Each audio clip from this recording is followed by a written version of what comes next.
Yeah, I mean, I think it's like a huge portion of our, and actually, I think for man, I mean, I don't think he's gonna convert, but our congregation has been there for us through some very tough times, including for him when he lost his mom pretty soon. And so, I think for him, it's been a really good source of support, and I don't think he's gonna go converting anytime soon, but I think he definitely feels part of the community. Good evening, friends. I'd like to welcome you to this evening's Board of Education meeting of September 24th, 2024. I'd like to call the meeting to order, and standing as you are able, please join us in a Pledge of Allegiance led tonight by Mr. Tim Austin.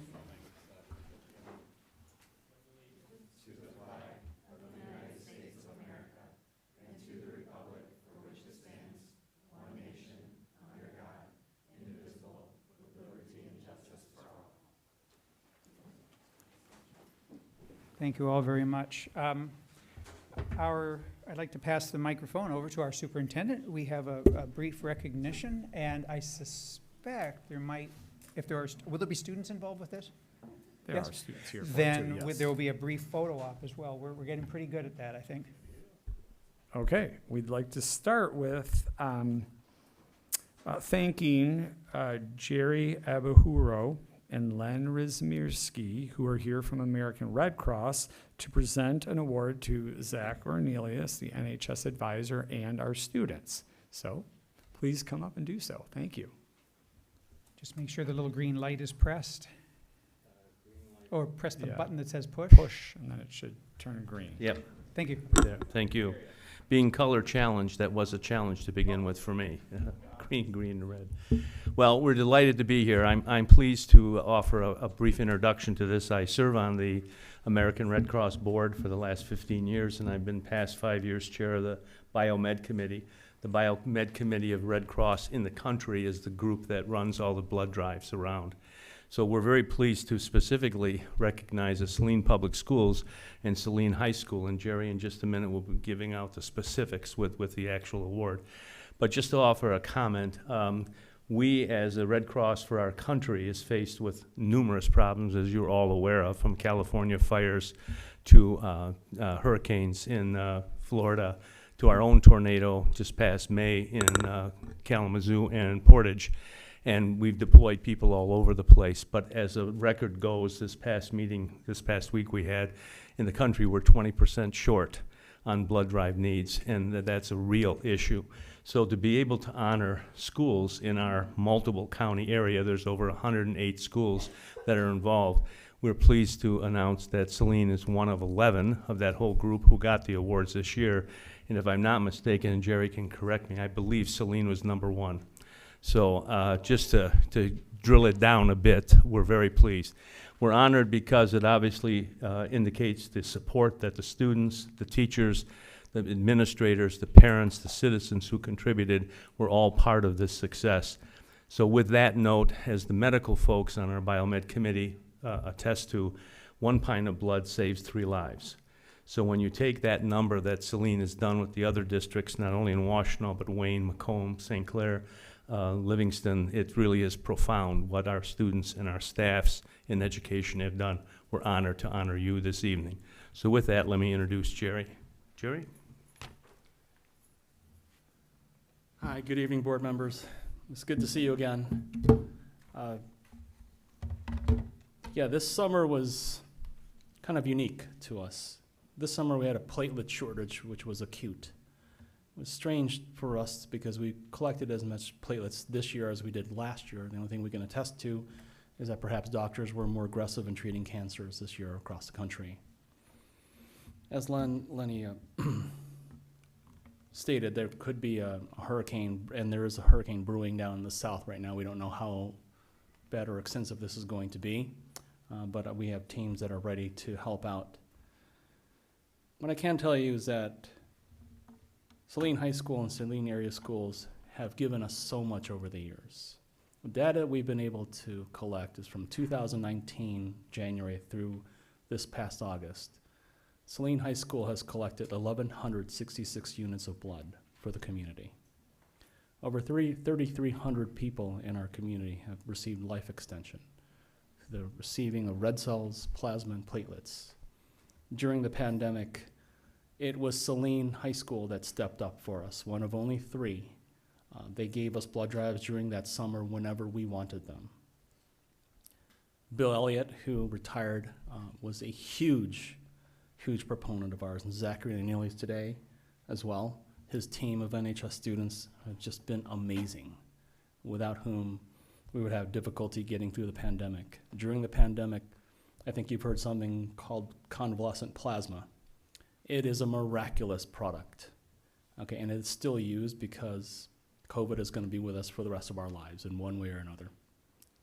It is transfused to patients who have sometimes a severe form of COVID, and a lot of times they get to recover within just days for convalescent plasma.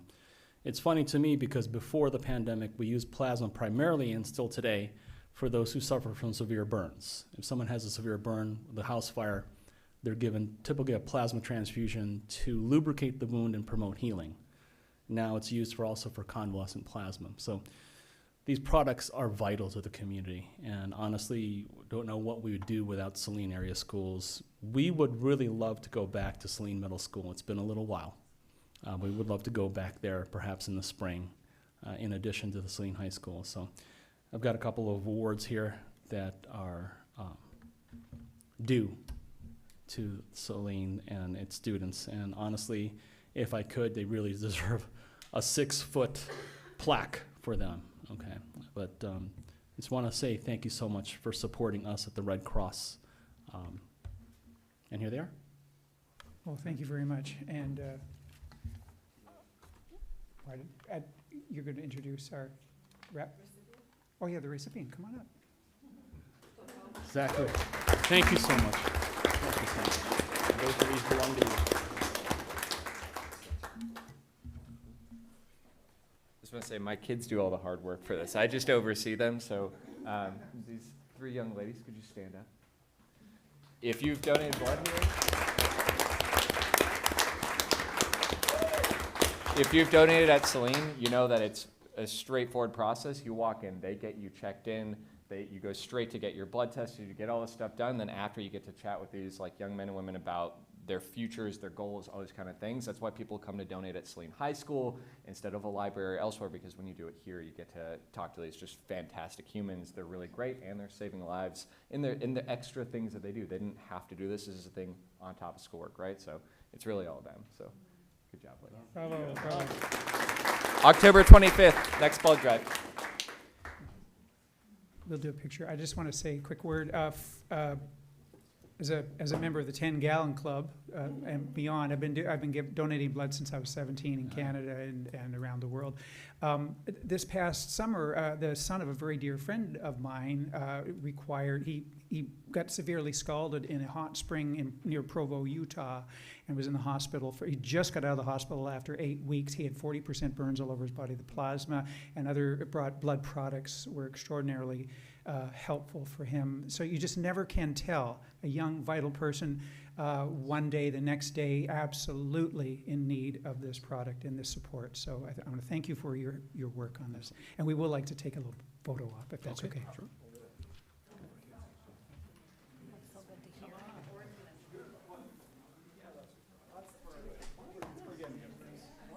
We're getting good. Let's recognize our students. Oh, we can all go over that. As long as the students are up front.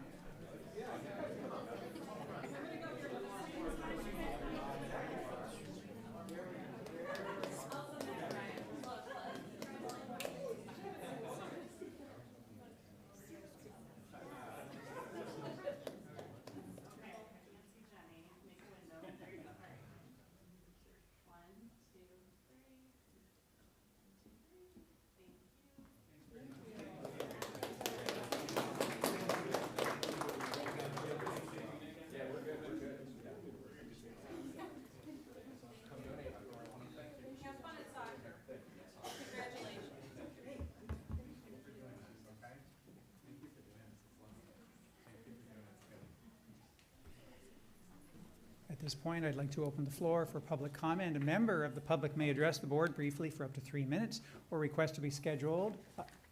It's coming along. request to be scheduled on the agenda of a future meeting. Please note that students will be given priority to speak on any topic. The first public participation portion of the meeting will be limited to 1/2 hour, 30 minutes, and limited to agenda items. A second public participation portion will be offered at the end of the agenda for any other comment. Individuals addressing the board should take into consideration the rules of common courtesy. Public participation portion of the meeting cannot be used to make personal attacks against a board member, district employee, or student.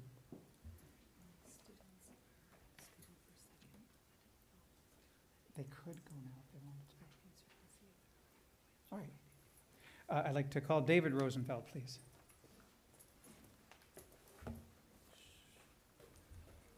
Hello, my name is Dave, and my pronouns Oh, are... wait, I'm sorry, we're going to get the timing right, because, thank you very much. All right. Pardon me. I'll be very brief. My pronouns are he, him, his, and my comment today is regarding the proposed changes to the DEIAC policy, Policy 9141.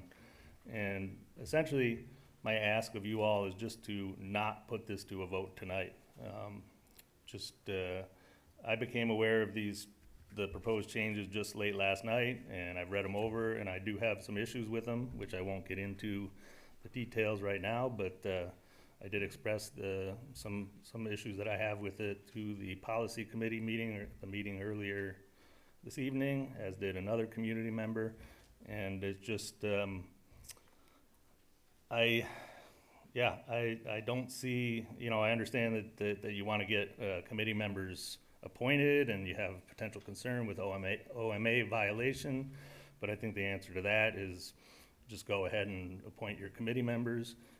Just be careful not to violate the OMA, and just follow your own board operating procedures and standard protocol, and put this to at least 2 readings. Allow yourselves time to get the wording right. The wording is important, and allow time for public feedback. Thank you. Thank you, Mr. Rosenfeld. They're ready to go? We have 2 students, and since they are students, we're going to allow you to go first regarding, it doesn't have to be the second portion. Are you both speaking together? Yeah. So 6 minutes worth, or a total of 3? I think we'll be good. I think you, okay. Thank you. Hi, my name's Alicia Sachdeva, and I'm a freshman at Saline High School. And my name's Rebecca Singer, and I'm a junior at Saline. And we're here with Students Against Racism, or SAR. We're here to talk about the incident that occurred 2 weeks ago, which we're probably all aware of, where a student's car was vandalized. And once we talked to SAR about it, we actually discovered that another student had an incident where their car was vandalized in the beginning of the year, and they reported it to admin, but nothing was done to address this situation. And as we talked more with other students, there have been multiple repeat events of this event, and nothing has been done to address them. Most famously about these situations is what happened a couple weeks ago with the racist words and the Nazi symbols on the student's car. And last Wednesday, there was a swastika drawn on another student's car. SAR feels that the event that occurred 2 weeks ago was overlooked and not talked about enough with students. Because these situations happen a lot at Saline, we feel that the community retracts these incidents, and different school systems would treat these incidents a lot differently. Most kids that we asked said that they would not feel comfortable reporting such incidents to admin if something like that happened to them, because they feel like nothing would be done about it. Many students feel scared to come to school because they're afraid that this situation can spark new and worse ideas in others' minds.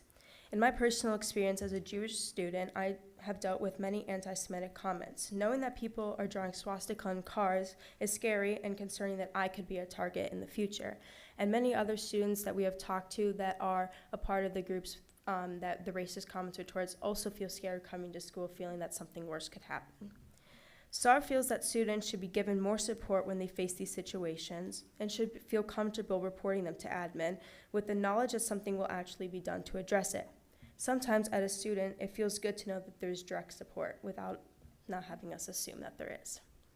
Additionally, we feel like the students of SHS should also be aware of the situation that happened, even if this is just minimal details that can be given for legal reasons. It could be a discussion during Hornet time or an announcement letting students know that counselors are here for them. We just expect more support in the future. Thank you. Thank you.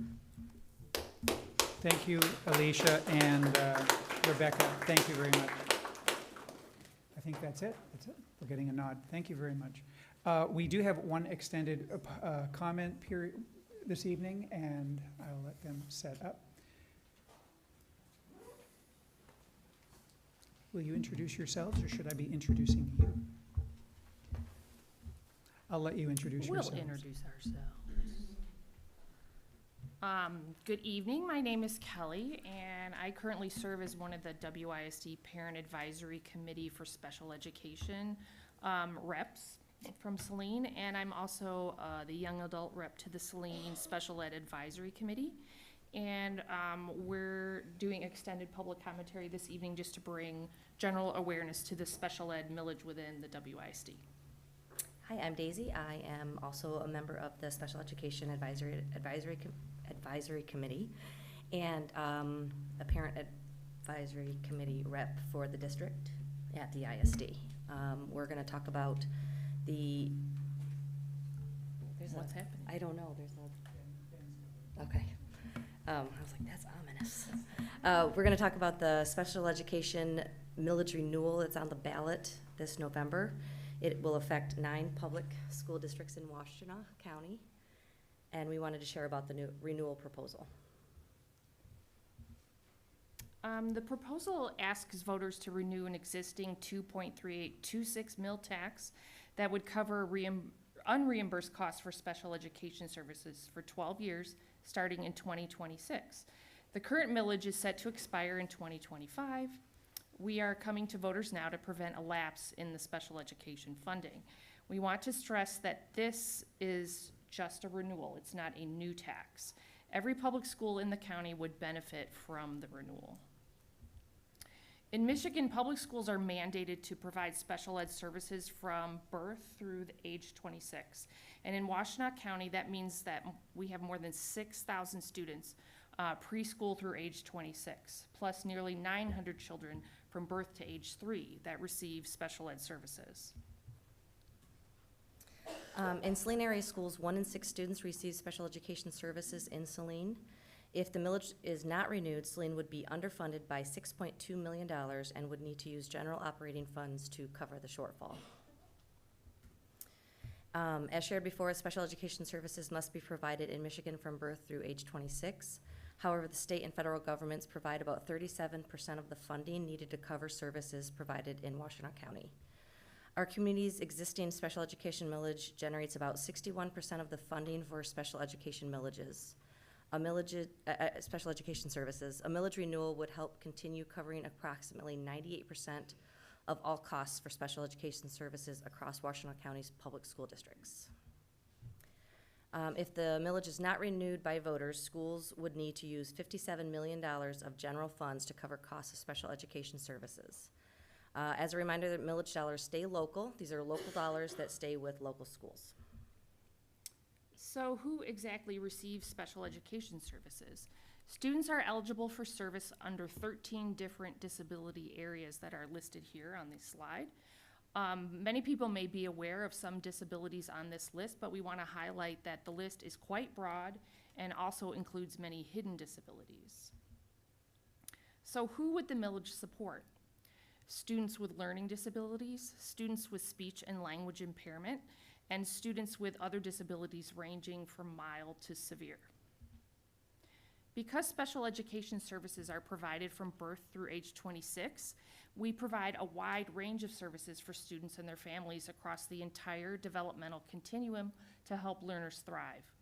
One key service I'd like to highlight is this point about transition support from school to college, work and life. As part of our special education services, we help services and families identify transition opportunities, which can include helping students go to college, learn career skills, and how to be active participants in their communities. Special education includes preparing students with disabilities for real-world jobs and careers, allowing them to become productive, happy, and successful citizens, to support themselves and reduce the need for tax-funded adult social service programs, if needed. More info on the service, I don't think we need that. We'll go to the next slide. The millage largely supports the staff needed to provide high-quality special education services ranging from teachers and paraprofessionals to teacher consultants who help assist staff and provide professional development across the county to administrators and support staff. Currently, Washtenaw County has 2 special education millages that will be expiring in 2025. If voters approve the renewal in November, they will be combined into 1 millage that would fund the special education services for 12 years, starting in 2026. So here on this slide, you can see what the current monthly cost is based on taxable home value. Not the market value, but taxable home value.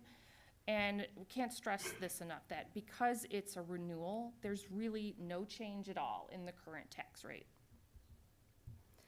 The proposal will be on the November ballot. We expect it to be a very full ballot, so be sure to remember to flip your ballot. Absentee ballots will be available starting September 26th. Voter registration deadlines to vote in November. By mail is Monday, October 21st.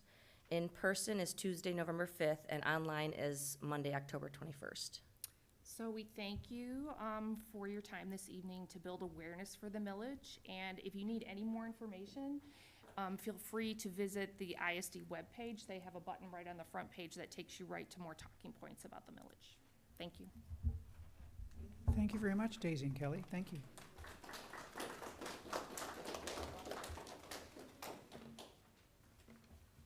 There's no response to previous public comment because I don't believe there was any. Revisions or approval of the agenda items can be added or deleted from the agenda or the order changed at the request of an individual board member or the superintendent. The agenda must be approved before proceeding further. I'd like to entertain a motion to approve the agenda as printed. So move, Stebbin. Stebbin. Support Kirby. Stebbin, Gerby. Without objection, all in favor, please say aye. Aye. Opposed? Great, thank you. We have an agenda. I'd like to pass this over to Superintendent Lotch to introduce our student showcase.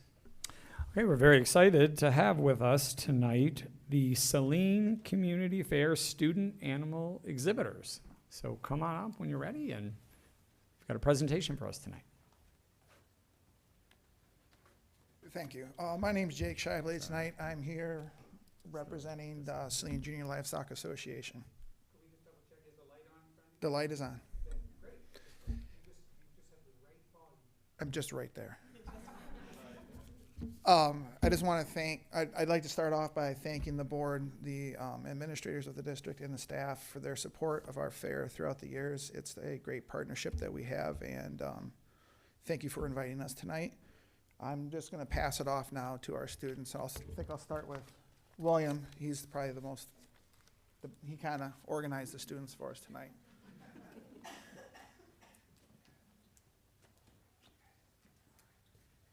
Hello everyone, my name is William Rogers. I'm a senior at Saline High School, and I'm the president of the Saline Feeder Calf Club. I show feeder calves, goats, poultry, and rabbits at this fair.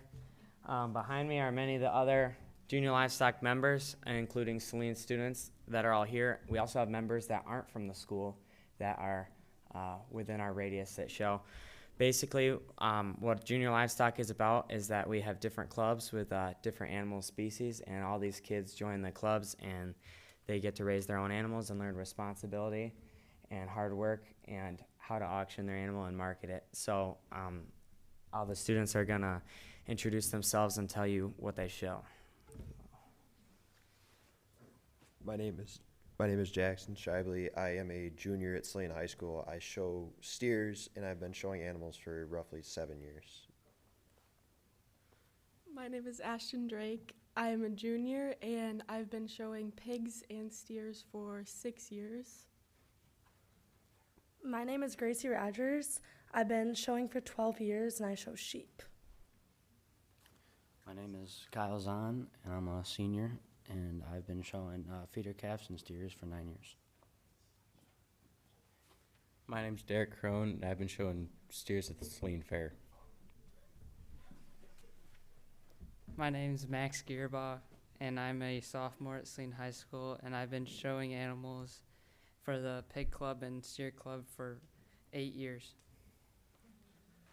My name's Weston Rogers, and I've been showing for about 9 years, and I currently show feeder calves. My name's Henry Schneider. I'm a senior at Saline High School. I show lambs. I honestly don't even remember how many years I've been doing it. My name's Brock Gearbaugh. I'm in 6th grade, and I show steers and pigs. My name is Amazon, and I show calves, and it's my 7th year showing calves. My name's Emma Seeger. I'm in 8th grade at Saline Middle School, and I've been showing feeder calves for 7 years. My name's Haley Zahn, and I'm a 7th grader, and I show Saline feeder calves. My name's Elliot Seeger, and I've been sewing feeder calves for 2 years. So basically, within the junior lives.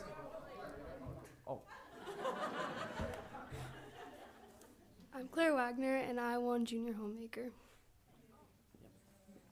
And the Junior Homemaker Award is also at the Saline Fair, and kids can sign up to do that, and adults for the Senior Homemaker Award. And you have to do countless different still exhibits. So she did a great job, did a bunch of different projects this year, and you have to work really hard. Also, adding on to about the junior livestock, it's probably one of the best things that these kids can do when it comes to the fair, because it not only shows that they can balance school and sports and like normal things, they also raise their own animals and basically are becoming young farmers from a young age. So I think that we appreciate your support for the fair, and we'd like to continue making the fair better. So thank you. Thanks, William. William? Oh my gosh, the board would very much like to have a picture with all of you young people. Sorry, the parents can't come this time. It's just the kids. And there are no animals out there? No? No? Darn it. Yeah, exactly.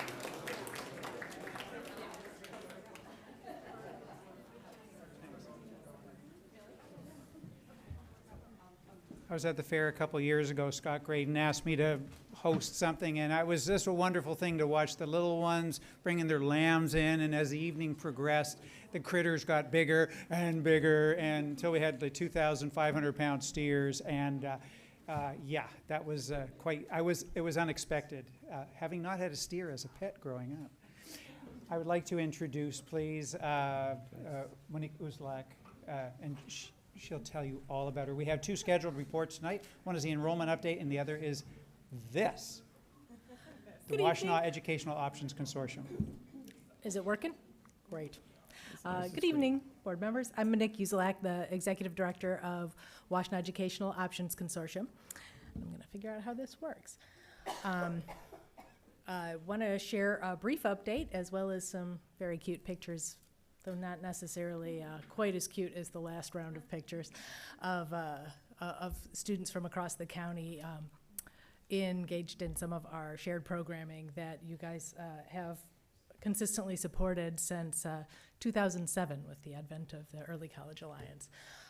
We're still really proud to be able to offer the 3 different programs that we're offering: the Early College Alliance at Eastern Michigan University, WAVE, the Washtenaw Alliance for Virtual Education, and Washtenaw International High School and Middle Academy.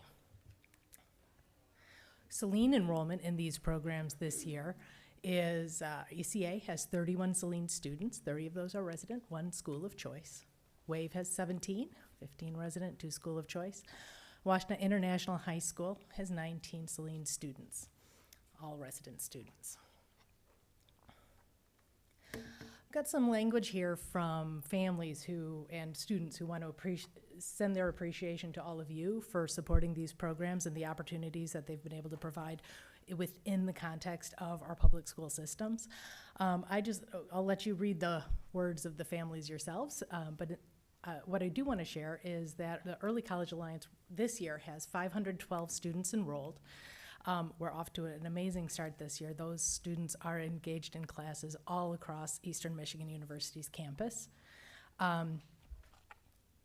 We have this year expanded the number of students who are staying on for that 5th year and earning up to 60 college credits during their time with the Early College Alliance. So the students are able to attend high school in that very supported environment to learn the skills, both academic and the soft skills, to be able to succeed in those college classes and earn those college credits for free before they actually graduate from high school.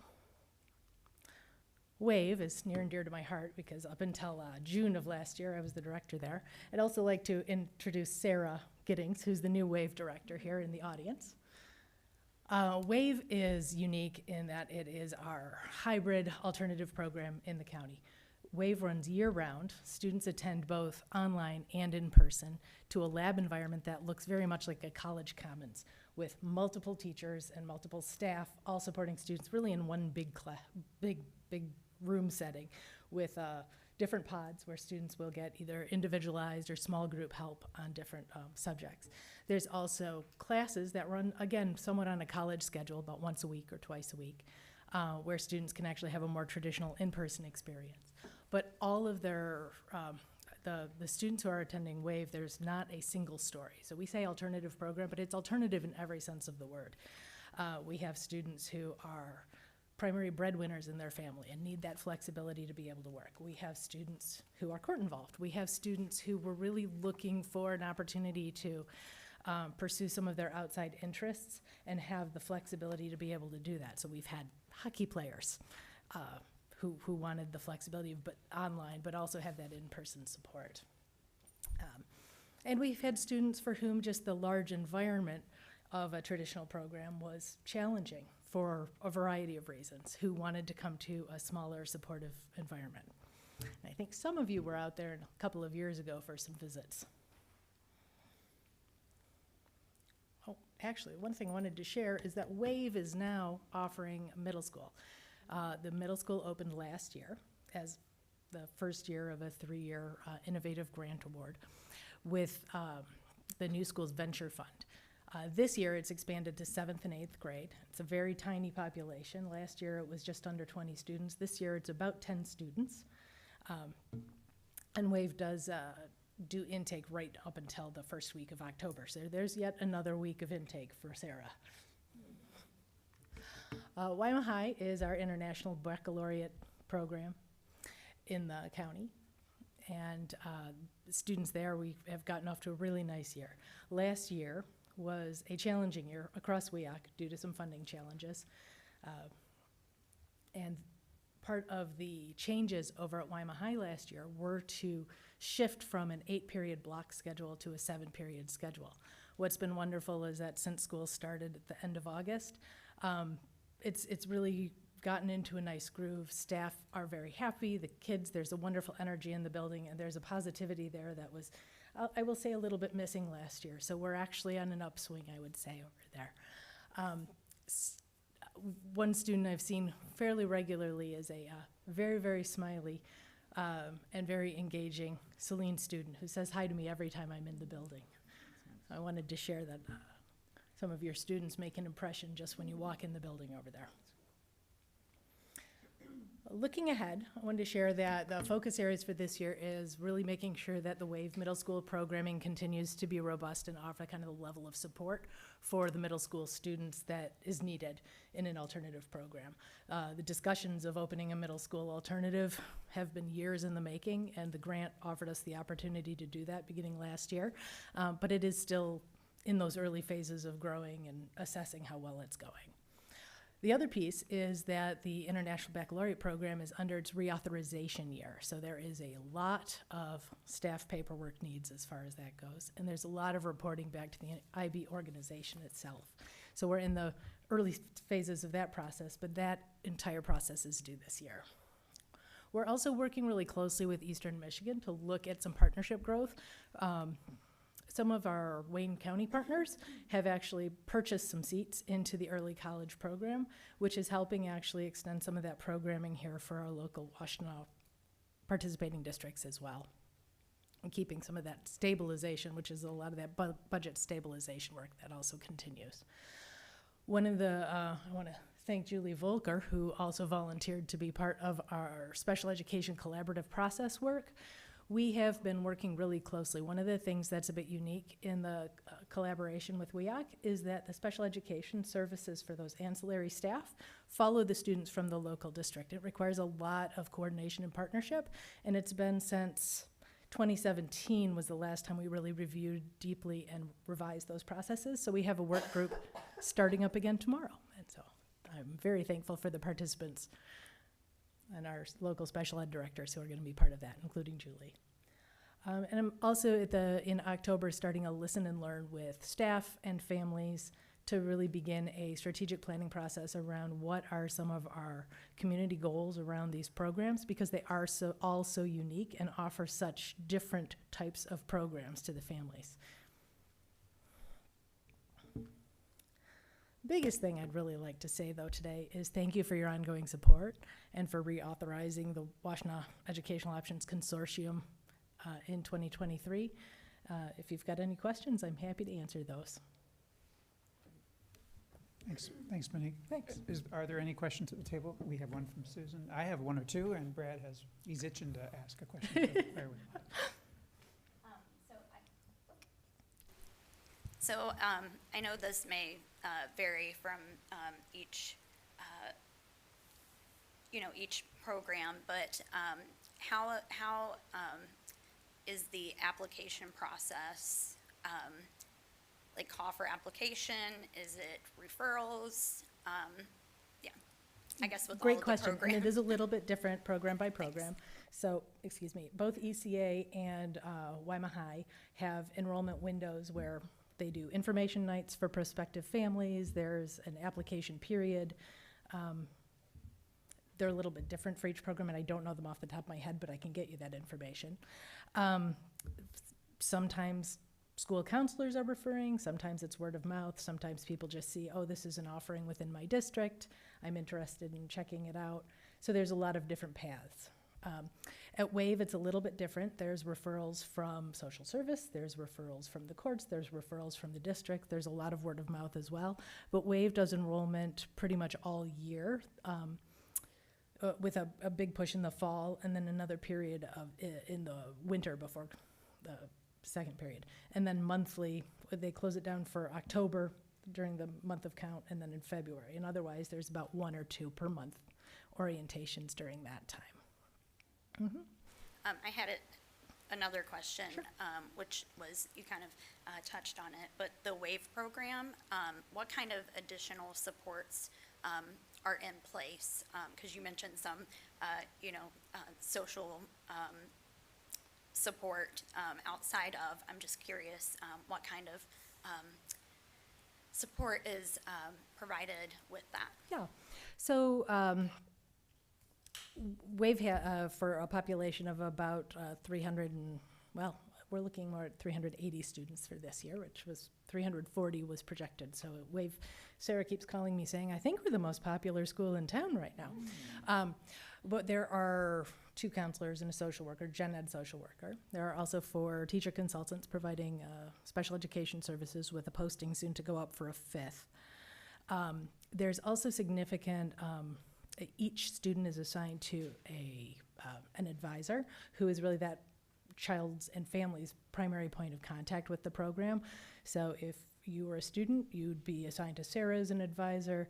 On a weekly basis, she'd be talking to you, to your family, sharing kind of what's going on, setting any kind of goal conversations with the family, talking about what kind of barriers or what sort of other supports or social service type levers or other kind of barriers or needs that you might have, and then figuring out, like, part of that advisory role is to know who to go to either on staff or who to go to as far as our community partners to help engage some of those supports for families. That sounds amazing. I hope on some level we could do that in our schools. That sounds awesome. Thank you. Yeah, you bet. One of the ways that happens is that the advisory caseloads, like staff are actually, there's a significant amount of their time that is kind of devoted to that advisory component. A while ago, I used to say kind of a rule of thumb was it was about an hour per student per week. It's slightly less than that now, given the financial pressures, but it is still a significant amount of individual time per pupil per week. Quick question or two. First of all, we at Eastern, we love having the ECA students, and we're getting to the point where we can recognize them. My own building, the College of Education, they're everywhere on Fridays, I think, but maybe they're in other times as well. I'm not sure. I have a question about, this is a wave question, so maybe Sarah might want to answer it. What is the age limit? In Washtenaw, we've lost a number of students during the COVID. They just walked away from school. I know of at least a couple of students who just gave up on their high school experience and walked away. And I'm wondering, do you take them at any age? WAVE is approved as a program that can take students up to age 22 if they're facing a significant barrier. And it is up to the school to sign off on that significant barrier. So in Michigan, you can go into school, regular high school, until until the age of 20, September, up to 26 if you have an IEP. WAVE has had students up to 22 because of alternative, they're coded in that alternative programs that can actually continue students who've had significant barriers to the education up to age 22, and especially working in partnership with WISD around those transition services and the special education supports. We have had students who've finished high school at the age of 25, and I think one even at 26. So, but they need to be on the books, is that correct? So in order to go beyond the age of 22, beyond the age of 20, up to 22, there needs to be some kind of significant barrier. That could even be, I stepped out of school during COVID and lost a year of my schooling. That would count as a significant barrier. Yeah. And then from 22 to 26, there would need to be an IEP. Thank you very much. Brad? He's good. Jenny? Oops. I appreciated some of the notes that you included from the families and just their, I know I've heard from a number of families who've participated in one or more of the programs. I think I've heard the most about Y-High. I think a number of our students who have engaged in that, or family friends around the county who have found that to be a benefit to their students, and also continued participation in extracurriculars at their home high school has also been really exciting for them to be able to continue with that too. My question for you is just thinking about the graduates that we see here on the screen, but thinking about your programs, maybe of course, maintaining privacy, but could you tell us some success stories? What are kids doing after they leave your programs? Maybe one or two. There's a wonderful range of them. We have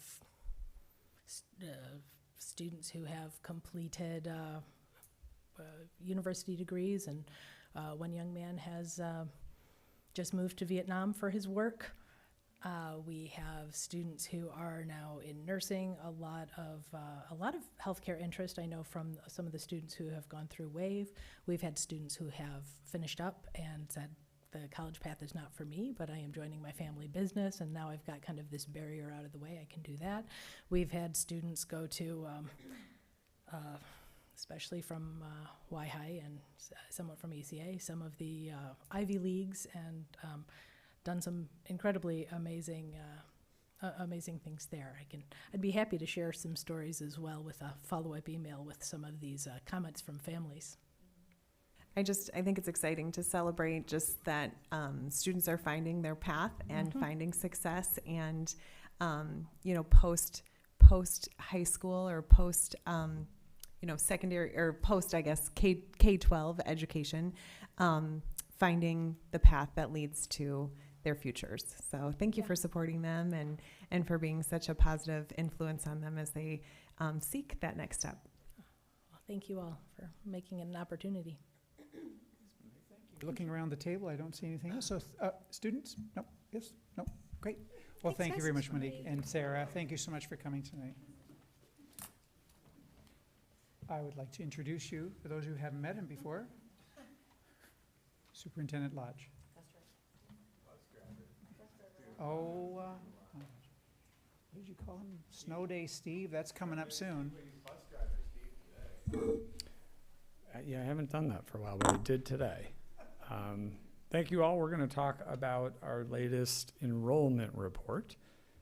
And let's talk first about how it's actually calculated, because there is quite a bit of confusion between FTE, the full-time equivalency, versus headcount.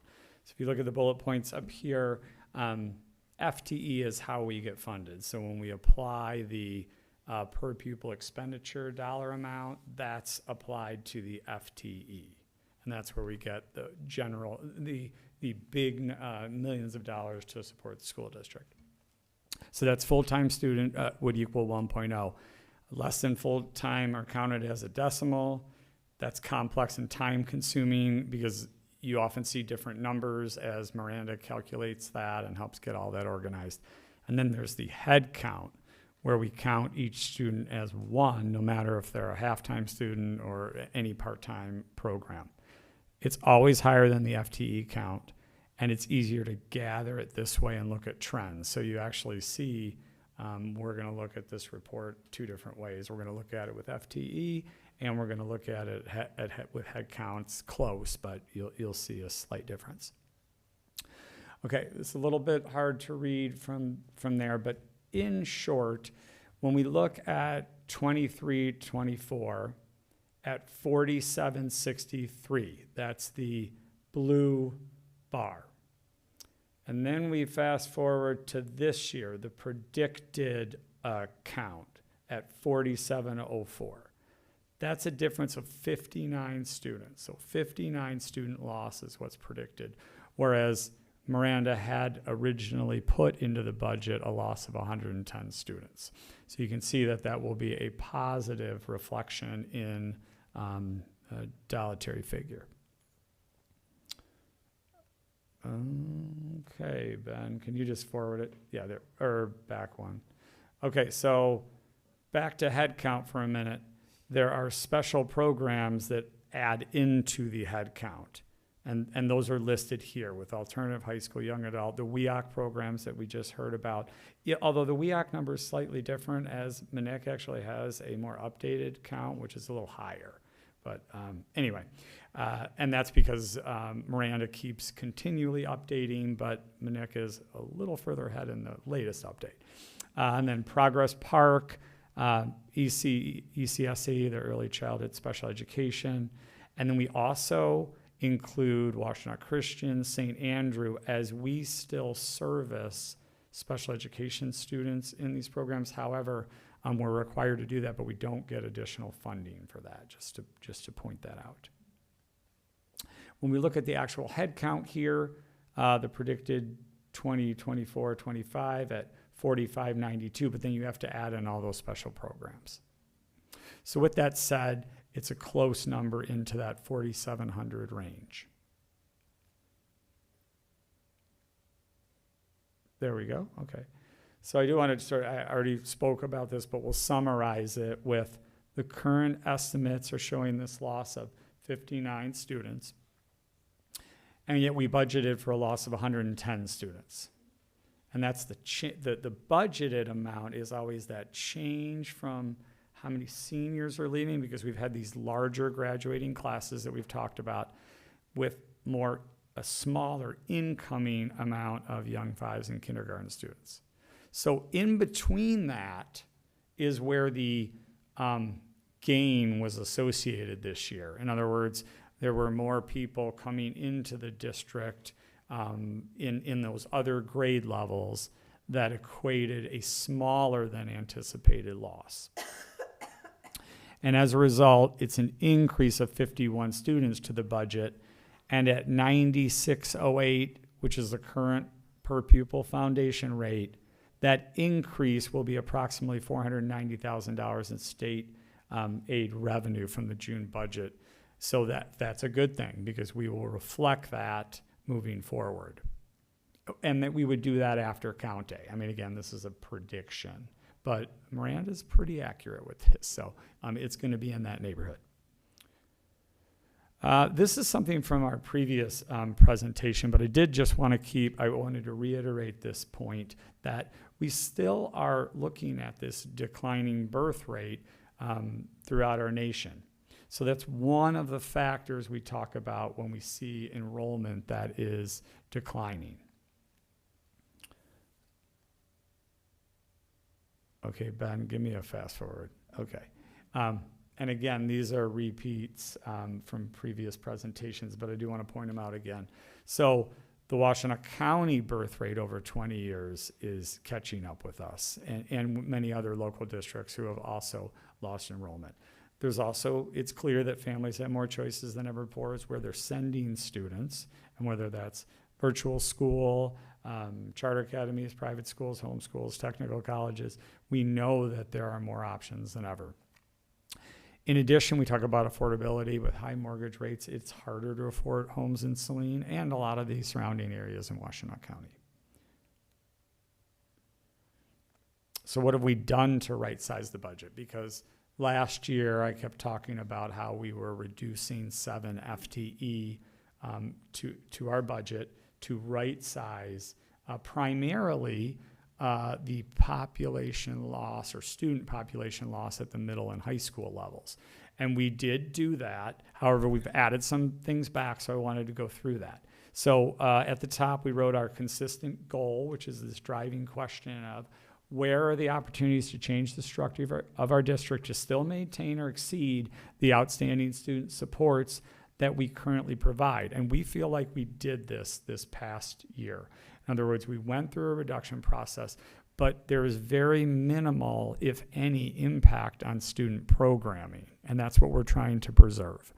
And so when you look at it, we took and tried to evaluate this and be transparent at multiple levels. In other words, we told the staff early on that we were seeking a 7.0 FTE reduction. And I feel like we worked very collaboratively to achieve that with very minimal moves, I would say involuntary moves. We had very minimal involuntary moves as a result of that. So what exactly happened? Well, the changes completed achieved about $750,000 in general fund recurring expenses. Initially, I had said that it was $1 million, which it was. However, we did need to add back some staff because we had a greater than expected enrollment coming back in. So with that said, we look at the Saline Middle School and High School at the 7 FTE reduction that I spoke about, which has seen the largest enrollment decrease over the last 5 years. In other words, our elementary schools are starting to stabilize, but those smaller classes from the elementary level are now matriculating up to the middle school and high school level. At the elementary level, though, because we started to see specific grade level growth, we did add another teacher back there later in the summer. So after I had gone through and said, you know, we're trimming $1 million, we needed to do that. And we also justified it because we were trying not to balloon class size at the elementary level and felt that we needed to do that. In addition, we also are seeing increased enrollment in our EL population. And we needed another EL teacher support. And so we added that. In addition, that was because we needed to comply with the state with certain ratios to make sure that we are providing proper support. Now, we also did add additional staff, a position at SWWC, SEL, the learning coaches, psychologists, and resource room. However, the vast majority of that is being reimbursed by special education funds, which is why, as we heard tonight, the special education millage is important, and we get a lot of funding from that. But all that bottom tier stuff is either being reimbursed by special educations special education funds, grant funds, or in the case of SWWC, yes, Saline pays a portion of that, but so do the other 5 districts that are associated with those positions. So when it's all said and done, we had a better than expected $500,000 going back to the budget because our enrollment loss was less than expected, and we trimmed $750,000 in savings from the general fund. So we are pleased with that direction, but we do know, and this is the end, we do know that we have to keep working on this. So what will happen next is we will go through count day, verify that yes, this is our enrollment, and then we will again have Miranda project out, well, what does that look like now for the next 3 years? Where is our fund balance currently? Where will it be in a few years?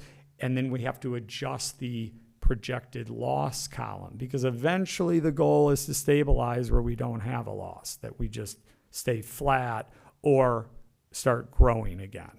And we feel that this, now this is 1 year data, but a smaller than expected loss means that we are starting to stabilize, at least for this foreseeable future.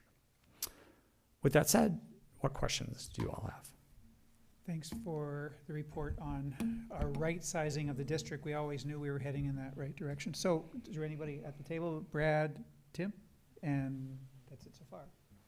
So I will say that first of all, I appreciate this report. It reflects a number of the things that I mentioned to you guys as part of my finance update at the last meeting, right? And the things that kind of stand out for me are that, yes, we do still have some ongoing work to do.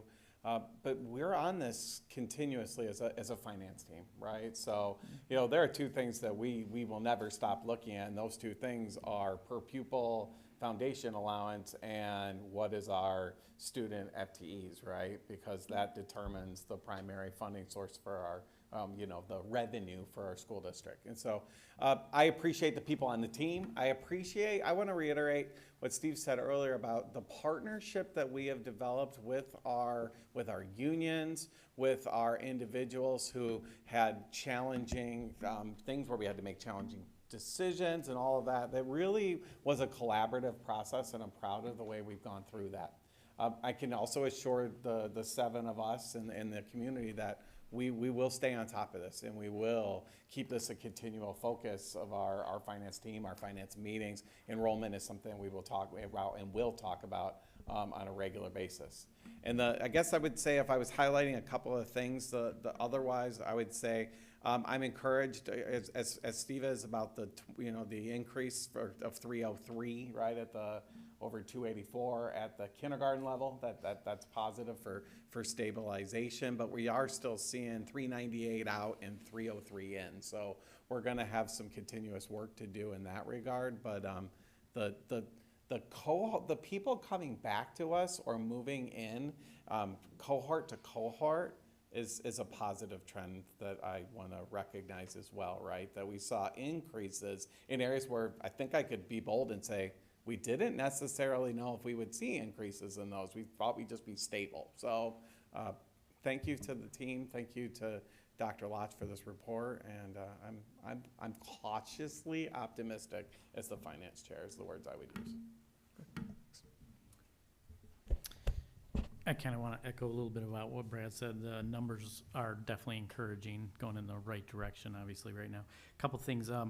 The young 5s, we added another classroom. Yeah, we added a section. A section there, yeah. And there is the young 5 students are treated like kindergartners, but in terms of per pupil funding, yep. And we get one, but then it repeats, so it's kind of this unique in that then they'll go forward and be counted as kindergartners again. Yeah, exactly. So but we did increase that. Yeah. And then, do you know the number of school of choice students that are in this number? Do you have that? I do not offhand, but I will go back and calculate that. Okay, I'm just curious I on if didn't that have it in increased this or presentation. if that went down. Yeah, so I will get that number for you though. Okay, perfect. Thanks.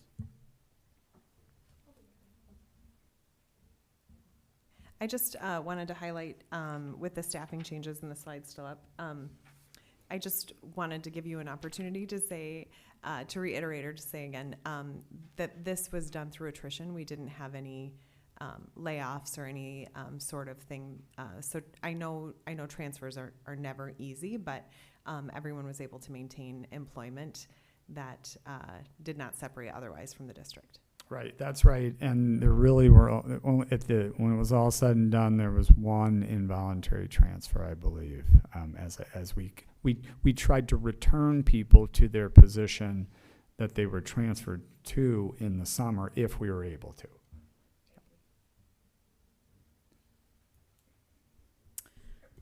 Wonderful news on the loss of 59 versus the 110 forecasted.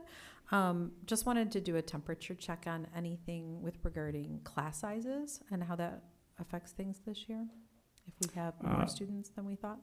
Right, I mean, and that reflected in adding the one elementary Yeah. FTE. So, I mean, that was the conversation of saying, well, do we really want elementary class size at, I can't remember the exact grade level that this was at, but, do we want it at 30 or do we want it down to 26 by adding another teacher? And we said we needed to make it down to 26. That's an analogy. But the point is we are trying to maintain those windows of what we would like to have as class size at the elementary level as often as we can.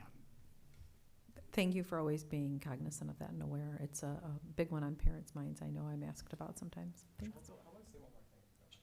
Go right ahead. So I'll piggyback on that idea because I think that also we have contractual limits with class size, but I also want to note that we have some goal sizes for our district as well, right? About what we just find to be ideal for class sizes for students in general, right? So I believe that we exceed those contractual or whatever you want to call them, the contractual agreements that we have with our unions, and then we have our own in place. So I want to highlight that as well. That was something I've learned as a finance person and being on the board. So I appreciate those things. Right. Right, Lauren, Susan, students, that order? No, students? Well, Dr. Lodge. Okay. As much as we'd like to ask you another 20 or 30 questions, I appreciate the report. Thank you so much. I'd like to turn the floor over to, once our guests leave, I'd like to turn the floor over to Jennifer Miller, Secretary Miller, who is also the chair of the policy committee. Thank you. Okay. So we have had 2 meetings since our last policy meeting, since our last board meeting. And so I just wanted to kind of walk us through that timeline a little bit. So first, I wanted to just let everyone know that I don't even remember when it actually began, but at a point when the DEIAC was presenting to the board and they were presenting more than any other body or group, in that they were presenting 4 times a year, when most all of our other advisory committees and even departments were presenting more like once a year. So, excuse me, other than teaching and learning.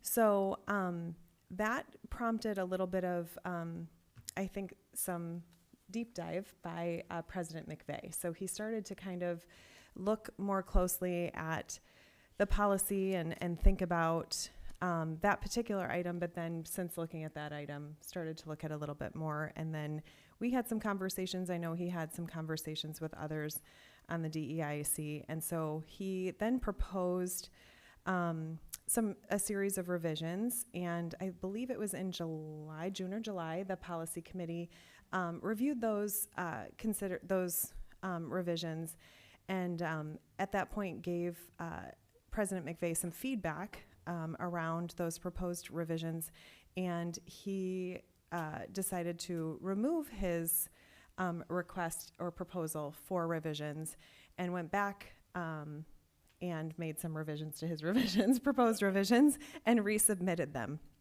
So that's kind of the timeline of how we got on this policy and just some revisions. But then I also wanted to mention some other things that were happening. So in the background, this particular year on DEIAC, there are 20 members, not including the trustees, and I believe not including the superintendent or their designee. So there are 20 members of the DEIAC, and 9. So at the end of the year, 9 positions either expired and or people decided not to continue on the DEIAC. And so we have, if you're thinking about 20 members total with a vacancy, 9 vacancies, it leaves a rather sparse group. And so so there was some thought about considering some of the revisions, but also considering that there is a need to fill 9 vacancies. So in moving ahead, we began to focus significantly on the membership selection criteria because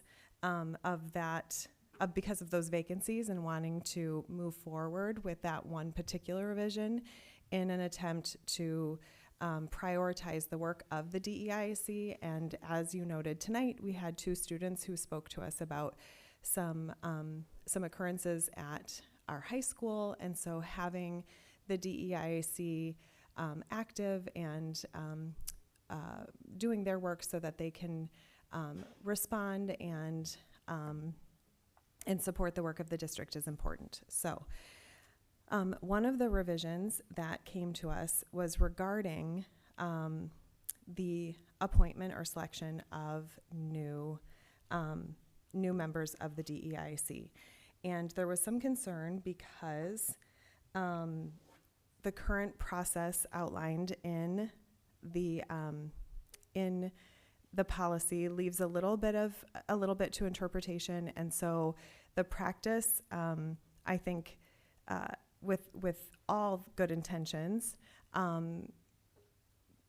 there was some area that was concerning, and so we sought out legal advice from MASB and also Brad Banasic at MASB, and then secondarily we wanted to have some confirmation, so we also reached out to Troon, who Jennifer Starlin is the attorney that we reached out to through Troon, and so we have 2 different legal opinions on this one revision.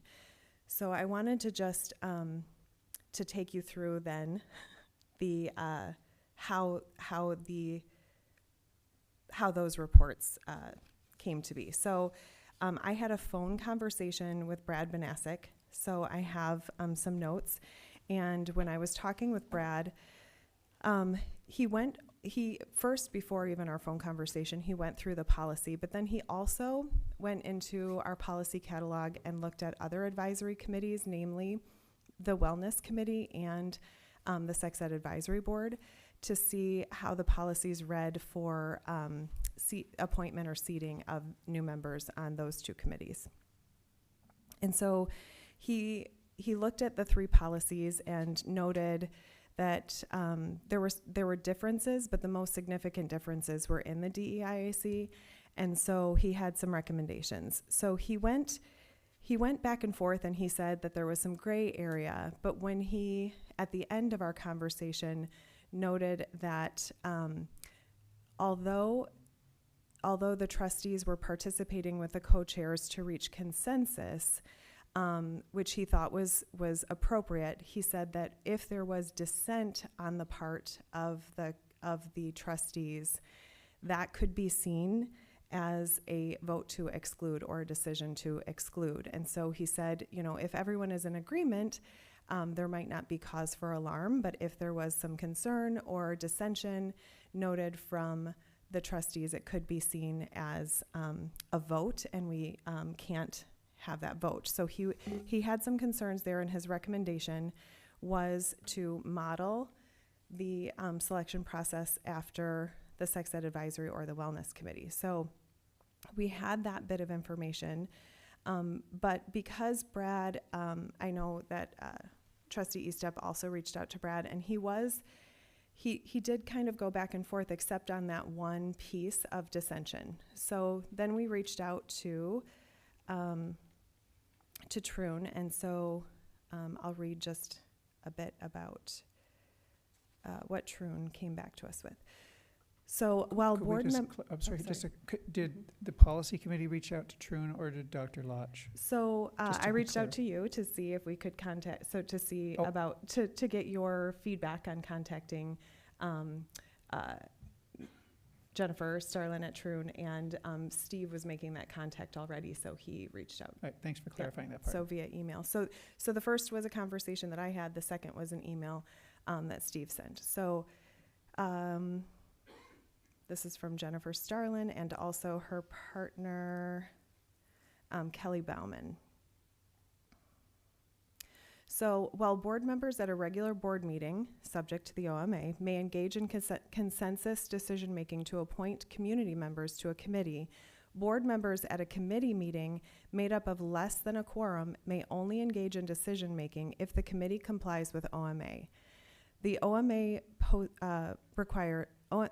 requires public posting of a meeting, holding open meetings in place of, at a place available to the public, including an opportunity for public participation during every open meeting, making all committee decisions in open session, convening in closed session only when permitted, keeping minutes of committee meetings. Based on the information you've provided, based on the information that you've provided, it sounds like the two board members are on the committee and the committee is deciding which members appoint the committee.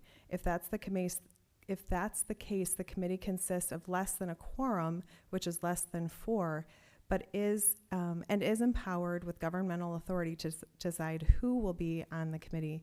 But it says, therefore, it would be an OMA violation for the committee to make this decision if it is not in compliance with the OMA requirements listed above. So she deemed that we could make the decision in the committee, but not in a closed session. So the two could make that decision. So anyways, because, and I know I've been referring to this as a gray area, but we do feel like we have two legal opinions that prompt us to reconsider how the appointment happens to the to this committee, enough that we just want it to be transparent, and we want it to be fair, and we also felt like it was a benefit to have it align with our other committee assignments, or sorry, our other advisory committees. So if you look at the packet in the policy, the green are additions to the policy, and the red strikeouts are where we would delete the policy. So it says currently the board shall, or I'm sorry, this is an addition, and it says the committee shall have no more than 20 members. And then it says the board shall establish a DEIAC and shall determine the terms of service for the DEIAC, the number of members to serve on the AC, and a member selection process that reasonably reflects the district's student population. So I want to note here that we have gotten some feedback on this, so I want to just pull this piece forward and respond to public comment on this one piece for all of you to take in also. So this was taken directly from the Sex Ed Advisory policy, and with the changes, of course, instead of saying CEB, it says DEIAC. And one of the notes that Brad Manasek made was that the DEIAC, that the board establishes this committee and then determines the terms of service and the number of members to serve. Additionally, when we were meeting as a committee, we thought that it would be a benefit to have the membership reflect the district's population or student population. But I will note that in public comment at our policy meeting earlier, that it was never our intention for this to limit the number of participants from diverse backgrounds. So for example, the example was given that if the district, for example, only had 2% Black students, that it was never our intention to limit the DEIC to only 2% Black student participation or Black participants at all on the DEIC. So that's something that we should consider. This is as the CIAB reads, so if that is a concern here, we might want to address it with the CIAB policy also. It was also noted that this is a bit redundant because it says that we're going to establish, determine the number, determine the terms of service. It is it is a reflection of the CIAB, so perhaps, if that's a concern to you, that we can address that, but we did model it after that policy for consistency. Okay, I want to direct us further down to letter B, where it says, the superintendent and or their designee shall serve as co-chair, and an additional co-chair shall be selected by the superintendent and or their designee with committee feedback, excluding Board of Education trustee representatives. This co-chair will be selected by the existing committee, and at least one of the co-chairs shall be a parent of a child attending a district school. Applications shall be reviewed and decided upon by the superintendent and or designee, co-chair, one student rep, and 2 additional volunteer committee members. Board of Education trustees may observe the application process but not deliberate or decide. And then it strikes out and continues to read, applications will be reviewed on a rolling basis. And then the last revision, I believe, is in C. It says, if selected, the applicant will be notified by the superintendent and or their designee when a vacancy becomes available. So the one thing that I wanted to also answer from public comment, if you scroll up in the policy, let's see, it's the second full paragraph. So we have the Board of Education, then you see where it says Saline Area School District, then looking down to where it says the Diversity, Equity, and Inclusion Advisory Committee. I want to read the last sentence, or the last part of, let me see, here where it says committee members. Committee members are expected to have a demonstrated interest in and commitment to advancing the district's DEI initiatives and efforts. And then it goes on to include, to list the stakeholders included in the committee, the subgroups committed in the, called out in the policy. So I also wanted to assure some public comment in our policy meeting that that sentence would be, is a part of the policy that would provide a measure of safety for the community members or the committee members who are interested in supporting and furthering the district's initiatives and efforts in DEI, and therefore anyone considered would have demonstrated an interest in and a commitment to, and a commitment to advancing. So there is some safeguard there in the selection that would be, something that in the application and review process would be a preliminary requirement for consideration. In terms of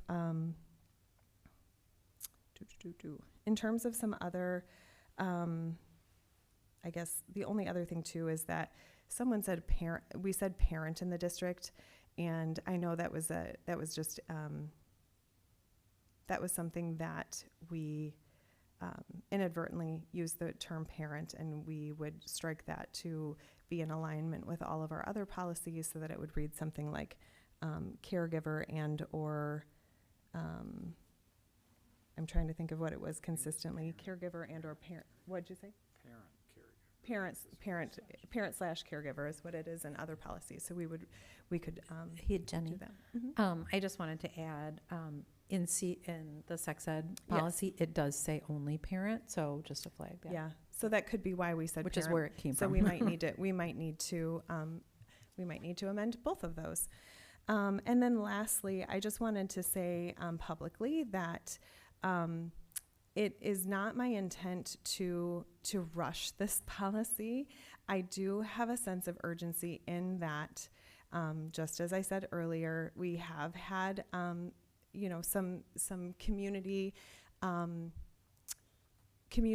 school-related events that that deserve and could be benefited from some considerations and or what did we say? We didn't say recommendations. We said insights from the because also we can't say recommendations because that's an OMA violation. So insights from the DEIAC, and I think that those have been brought to the forefront of our minds most recently, but they are concerns that are ongoing, and I know that the DEIC takes incredible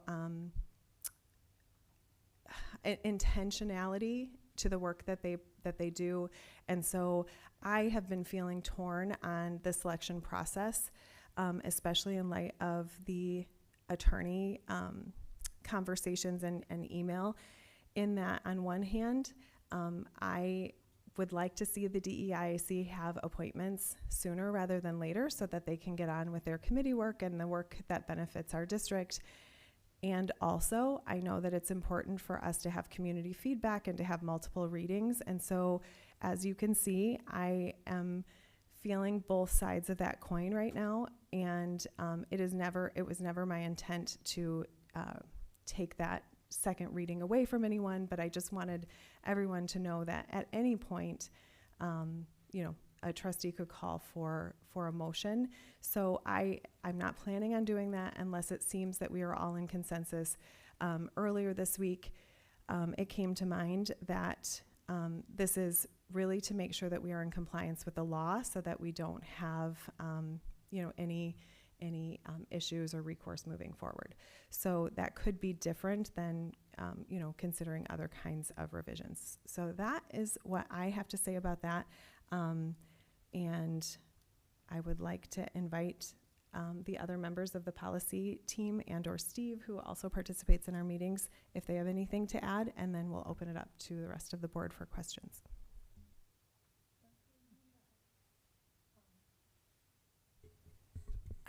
I think I'd like to respond after we hear what the other individuals that aren't on the policy committee say, but I just wanted to say, Jenny, I know that this is a really challenging position on the board, being the policy chair, and I think you're doing a really great job and trying to consider all voices and being organized, and I thank you for that, and look forward to hearing what other people say, and then I'll chime in.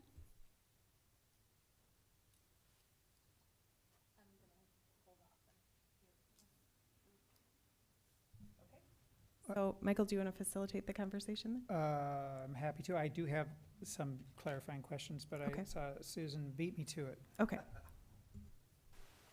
Maybe I'll answer some of those. I have questions, maybe Well, as well. Do you Go want on. me to Go on. pose my questions now? Go for it, yeah. Oh, thank you. First of all, is there a co-chair presently? I know we have Ryan Kerr, is the superintendent's designee. The co-chair ended her term of service in the spring, so we currently do not have a co-chair. Thank you. Are there applicants ready to join the board that you can call on? Yes, and there are 2 current DEIC members who have volunteered to be considered for co-chair. And maybe this question is for later, but can we, I understand the issue of the fact that our existing policy says X, that board members can participate, but if they do, then we're having an OMA issue. So is it possible to be in compliance at this point by simply asking board members not to make a decision? Could just say, board members, we've all been aware of the conversation, let's just stand back. And by the way, I'm going to attend DEIC. I've never attended before. I'm just going to, be one of these flies on the wall just to get a chance to meet some of the other board members. But can we simply be in compliance at this moment, by stepping back? I think that's possible. We could discuss what that would look like. But that currently, with Ryan Kerr being the only co-chair, my recommendation would be for a second co-chair to be selected tomorrow at the next DEIAC meeting, and then move forward one way or another after that. That seems to make sense. So those are 3 of my 4 questions. you waiting on 4? The fourth one may be moot based on what the rest of you all say. All right. So I have a few things. So question about, so there was a second, so Michael, you had proposed revisions and then you took those back and proposed something else? And is that what we're looking at? No, I believe that this part, I made a recommendation to not have board members participate in the selection procedure, but since that time, the policy committee has evolved this, based on my reading now, to include 3 additional people, student rep and 2 parents, or 2 volunteers to help in the process. So this is language that's not exactly mine, but it's in the same faith to what I was proposing. So just to let you know, we took Michael's recommendation, and that is kind of what we ran by legal, and then taking the advice from legal and Michael's recommendation, crafted what is in front of you now as the policy committee. That's the way I see it, yeah. Okay. And so just, I guess, clarifying from looking at other policies. So the changes where you were talking about that it came specifically from CAB, it actually doesn't say students. That was, do you recall who asked for students to be, that came from that particular piece. So I can tell you, well, I'm sure you can tell too, but the language that was taken, the language that was taken from, or crafted, I guess, to be in reflection of the CAB was, looking up at the top, the board shall establish, and then looking down below, I'm trying to remember. I would have to look at the comparison of the two. But the student rep, during the conversation on the 16th, the student rep was added. And do you remember? Okay, thank you. I think that may have come from the fact that when we were looking at it, we talked about parent representation, and we were talking about how recent grads and students would have a unique amount of insight to share with the DEIAC, and how there was nothing in the current policy. If I could just... I think you're misunderstanding what part I'm talking about. Well, if I could just say, you're asking about the students and how it's different from the SEAB, correct? No, she's asking in the paragraph B, if I'm understanding correctly. Yes. It says applications shall be reviewed and decided upon by the superintendent and/or designee, co-chair, 1 student rep, and 2 additional volunteer committee members. And No. Oh. I'm looking at the committee shall have no more than 20 members. And so it's talking about the board shall establish, and from my understanding, that was student population. Yeah, so that was from the CAB language. However, CAB says district's population, I believe. It does not include student there. So that's where. Yeah. I'm trying, that was not a revision. Do you remember who asked for it to be student population? Jen, was that you? I don't remember. I have the sex ed policy up, and Susan is right. It says membership selection process that reasonably reflects the district's population. I don't know. I think it's getting at the same thing, but I just wanted to stand still by the piece of public comment that we did receive earlier, and I acknowledge that we did not intend for percentages to be allocated in a particular way. So the spirit of what that says could be reworked a little, so it's yeah, we'd be open clear. To revisions there. Also, I think from what I remember, I don't remember who raised it, but I think when we raised the idea of district population versus student population, we were acknowledging that we do have students who are school of choice who are not necessarily represented in the district, but they would be represented in the student population. if I could add, I'm just a little nervous as the person who made these recommendations. I'm worried that we're going to go down a rabbit hole in the next few minutes, focusing on whether this, how like SEAB and wellness this is. Each of those three committees, each of those three committees is going to have its own flavor. This committee does not have a member of the faith community, which the SEAB is called by law to have. It's different. They're different requirements, and you all as a committee the DEIAC is welcome to come back and make recommendations for how they want to change it. If they want to have 55 members and a marching band, they can do it. It's okay, but they have to make the decision. I think, and I'll just clarify, the reason why. What? Just a point of clarification to Michael's comment, the DEIAC cannot establish a different membership number other than the Board of Education policy. No, It's yes, our they number. can make a recommendation to They the can- policy they can- committee, and there's a process for doing it. But if they decide, there is a process for doing it, So Jennifer. hold on. If they So- want to go through and so make let a me just change to clarify. the. We can no longer use the word recommendation Oh, if per that's what our absolutely lawyer. correct. Fine. So they can share insight and they can share ideas. If- They cannot, yes. I No, don't know where, if the, I need clarity on that. I want to try to avoid us going down that rabbit hole, Okay. though, and just to try to keep us to focus on this. So let me just also say, I think the three of us are in agreement, especially after getting community feedback, that if we wanted to strike the district student population piece, because it's the intent was not that we would limit anyone because a percentage had already been filled. And I think that's why it says reasonably, but I think we're all in agreement on that. But other questions? Yes, I have a ton, but I'm trying not to go, I saw you roll your eyes. Trying not to go into a rabbit hole, but. I'm just making the decision as to whether I want to continue, and I'm not going to. Well, I'm happy Well, let me to just say hear the your reason questions. why we chose the two the other two advisory committees is at the recommendation of Brad Banasic to consider that having them, although you said like they are distinctly different, but having some alignment could offer some clarity and also be consistent. So, this actually has, so when the committee worked on this in 2021, which was Michael, myself, and Aramide.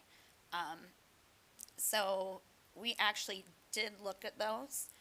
So sex ed and wellness.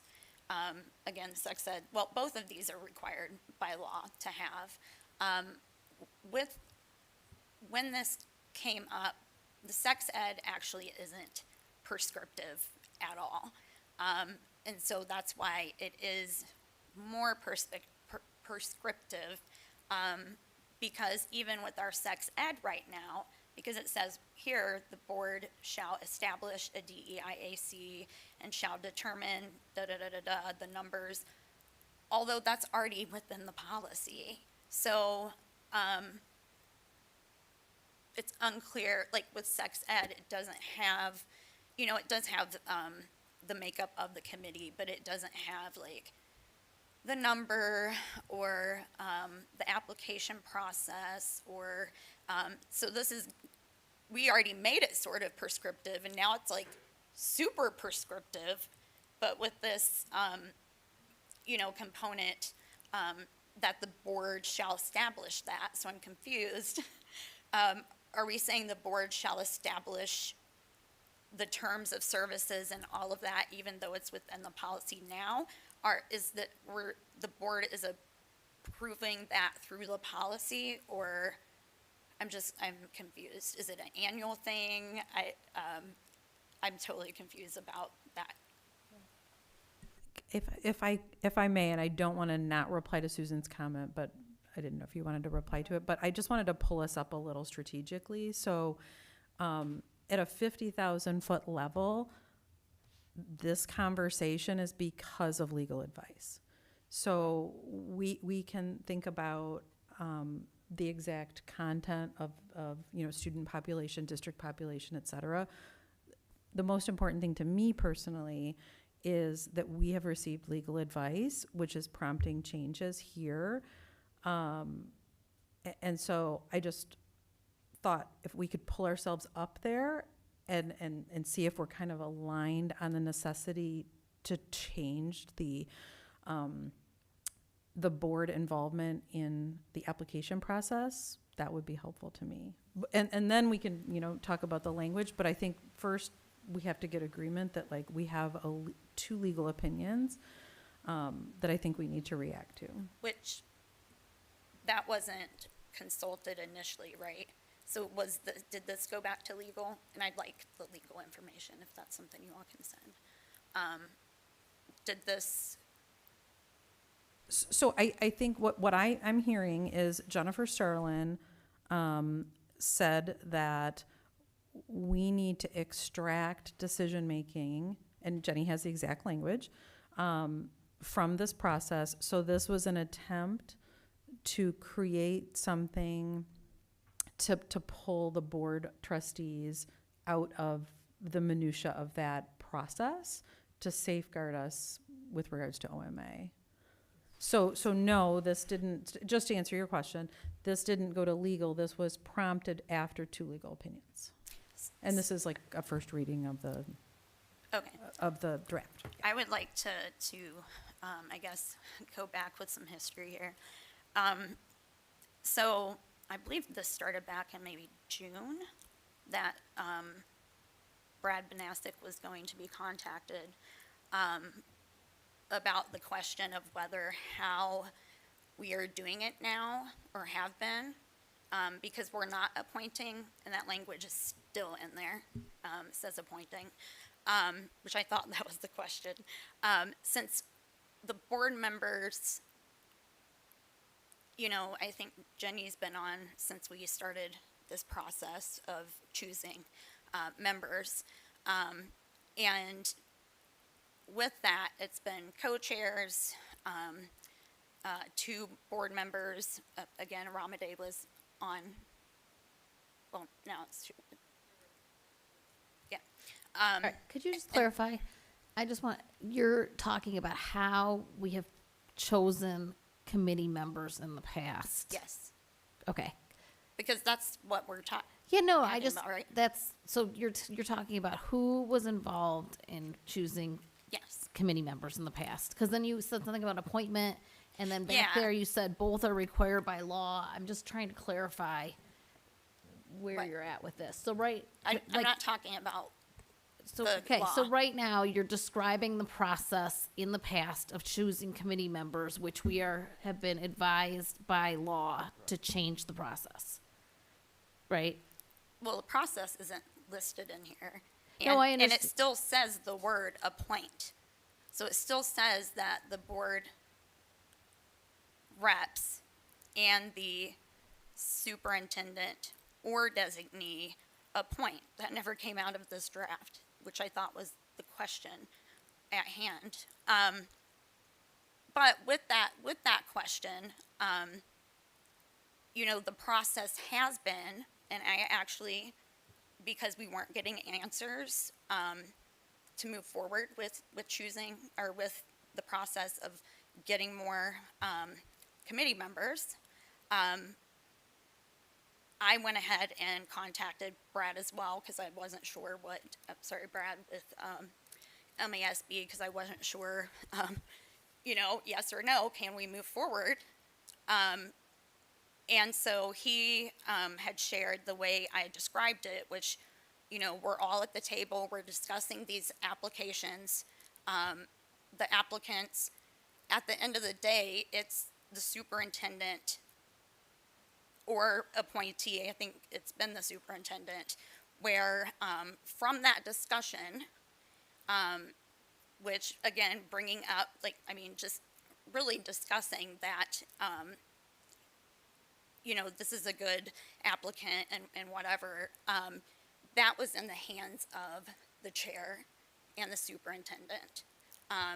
For example, the last time we talked about it at the meeting, there was somebody who we didn't discuss as a potential, we didn't elevate their application or, talk about them as a strong candidate, yet they were chosen.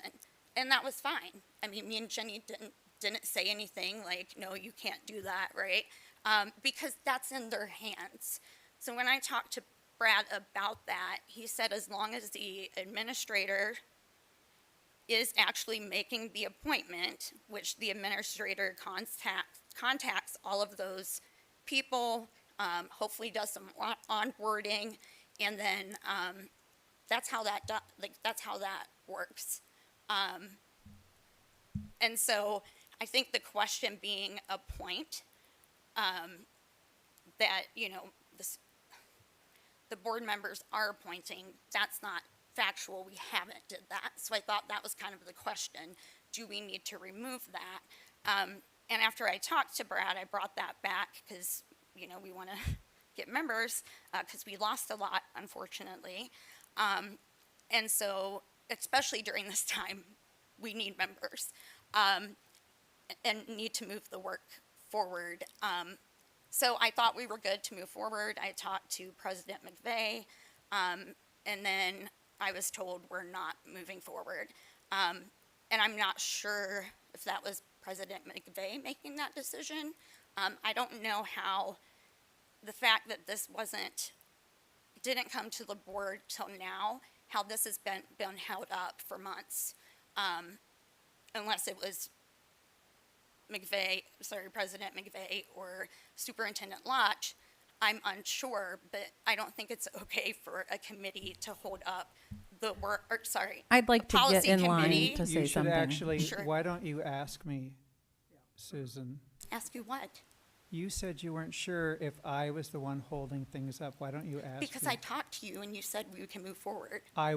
That's because I got a little incorrect information. Did you just say a second ago that the superintendent appointed someone and that you and the other board members you serve with did not want that person, or you stepped back?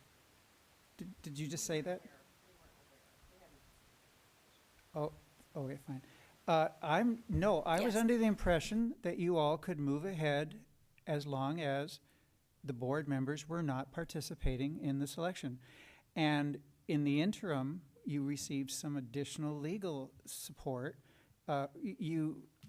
I said that to you after I heard that you were all speaking with Brad Banasic, and then after that conversation I had with you, we went for additional support from Troon Law Firm. They all said the same thing: keep the board members away from the decision making.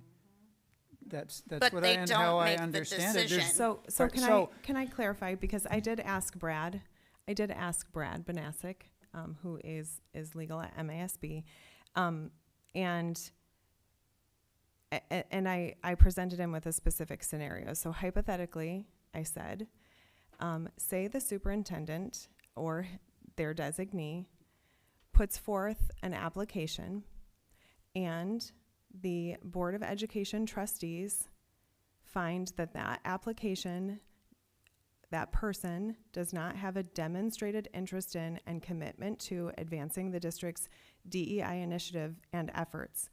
And the superintendent continues and says that it would be good to have diversity of thought, it would be good to have opposing opinions or ideas, and the trustees again come back with, it's stated specifically in the policy that is a requirement of the committee members, and he came back and said that in dissuading the selection of that applicant, that would be considered a vote to exclude. But he could have put them on the committee. I'm just saying that's what the legal team said. Okay, I'm just talking about what we're talking about, where a superintendent only talks about one person to put on the committee, and in addition, it was the whole room discussing that, which included co-chairs as well.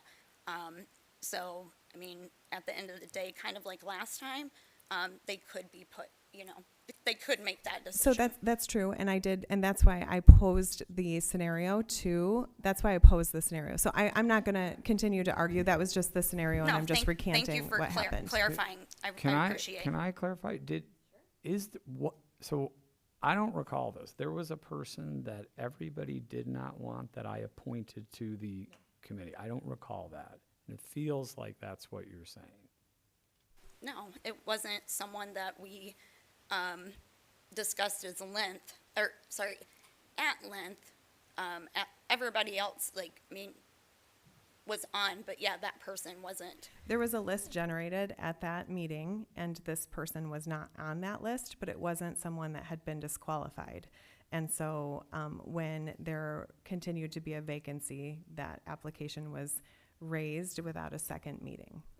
Okay, but just to clarify to the public, I did not appoint that person, correct? I think Laura made the phone calls. Okay. And that's not the same person we're talking about, though. Okay. I think Jennifer. Go ahead, Jennifer. I'll be real quick, Tim. I just wanted to make one comment and then one question for Jenny, which I'm pretty sure I know the answer to. But Susan, you said this has been held up by committee members for months, or held up by the committee for months. I just looked at my email. Lauren, Steve, Betty, and I received a message from Jenny on September 4th asking us to have a meeting, a policy meeting, which we all replied to right away. We ended up picking the 16th of September as the day that we were all available. We met, and it's on our agenda tonight. So that's within the month. So we actually scheduled an extra meeting because we understood the urgency and the commitment to do the work. And I think that the committees responded pretty quickly. The second question, or this question that I have, the communication with Jennifer Sterlin, that's in writing. You have a written document that says we should change this process. I read to you what she just Exactly. said. Yeah. So there's the more, core of so you can this. get more from it. She explains exactly what Yeah. OMA is, et cetera. I also just wanted to say that initially this conversation started even before that September conversation when Michael had initially sent his first recommendations. And then he sent them back again with some modifications. The reason for the quick turnaround in September was because upon Ryan Kerr being Steve's designee and upon reviewing Michael's revisions and concerns around OMA, it prompted a deeper dive into that particular piece. And I will say that if anyone thinks that I am the reason for I just want to say publicly, if anyone thinks that I'm the reason for holding this up, I will say that I have offered to President McVeigh that I don't feel comfortable participating as the policy or as the practice currently stands, but I am willing to step back and allow any other trustee to step in my place. Thank you. And I know, Tim, we don't want to take your mic, but what I want to, again, get to the 50,000 foot view, we have a letter from our attorney saying we need to change the process. And that's what I'm hearing, and that's what I would like to do. But that wasn't till recently. So everything's been held up over the summer. So then let's do it. So I guess what I'd like to see, I don't really care to rehash what has happened in the past. I think we're looking at our existing policy in front of us right now, and I just want to address this.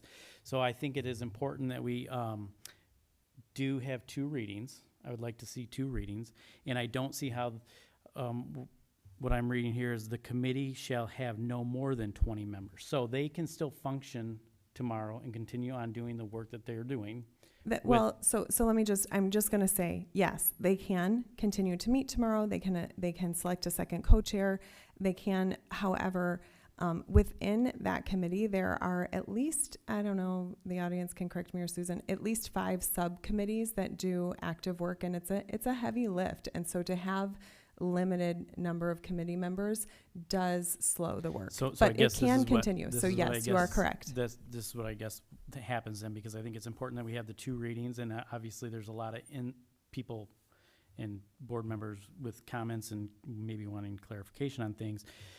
They operate with the 11 members they have. They can select another co-chair, and then after we vote on this, then they can seat new members. And that way, and if the subcommittees are less or one subcommittee can't do, they can still do something.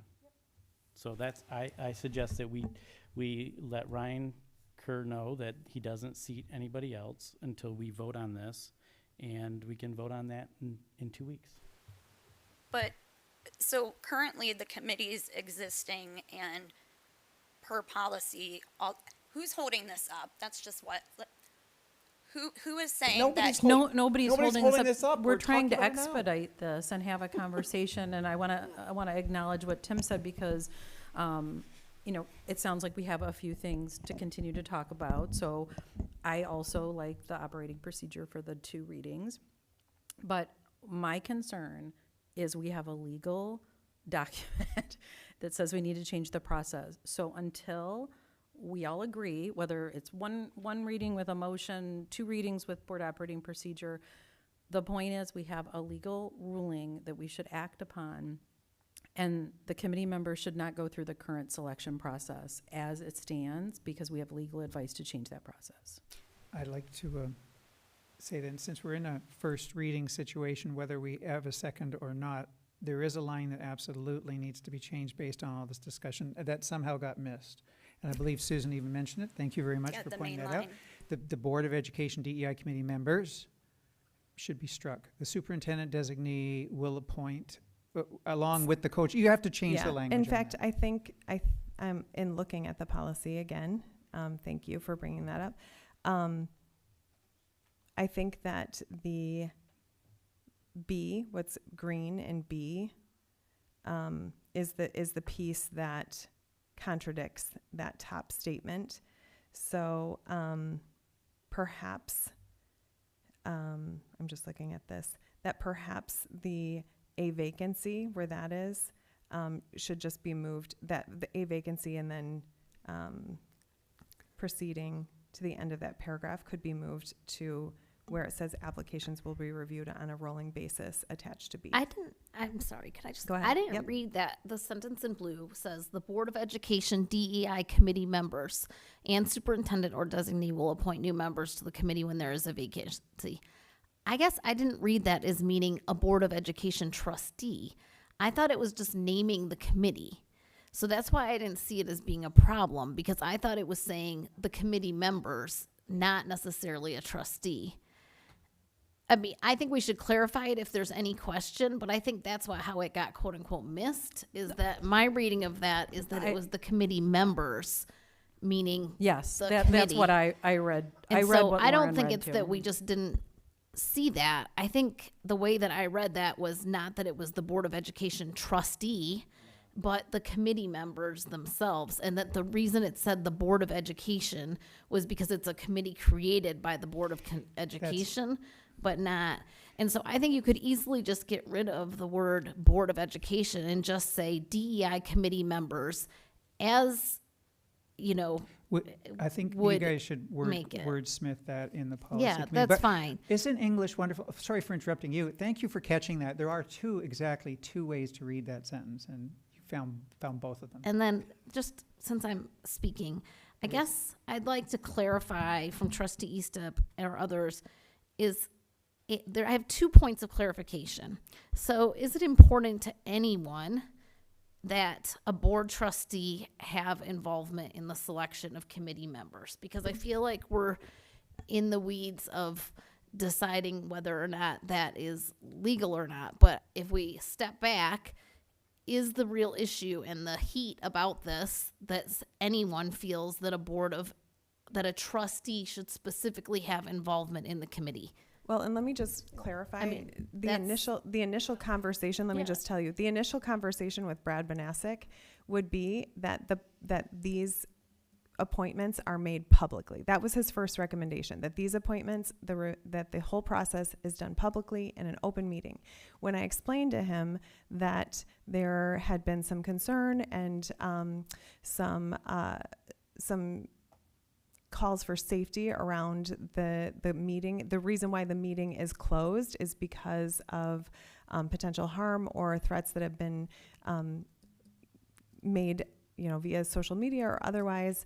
And so it is a closed meeting to protect the anonymity of the committee members unless they choose to present themselves publicly as members of that committee. So when I mentioned that to him, he said, well, if you want to remain closed, then it needs to be. So I understand that legal is clearly saying that the Board of Trustee member cannot have a decision-making role.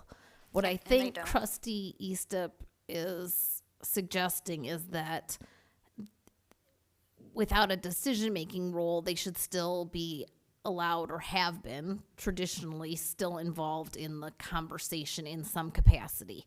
And so I think that's where the gray area, I'm just reiterating because I think our conversation probably gets a little confusing for everyone, because I got a little confused and I have the paper in front of me. So I'm just reiterating. I think the gray area that's being referenced is the gray area of whether or not having a trustee member, just like in the room, when the room where it happens, is legal or not legal. Is that correct? As long as they're not making the appointment.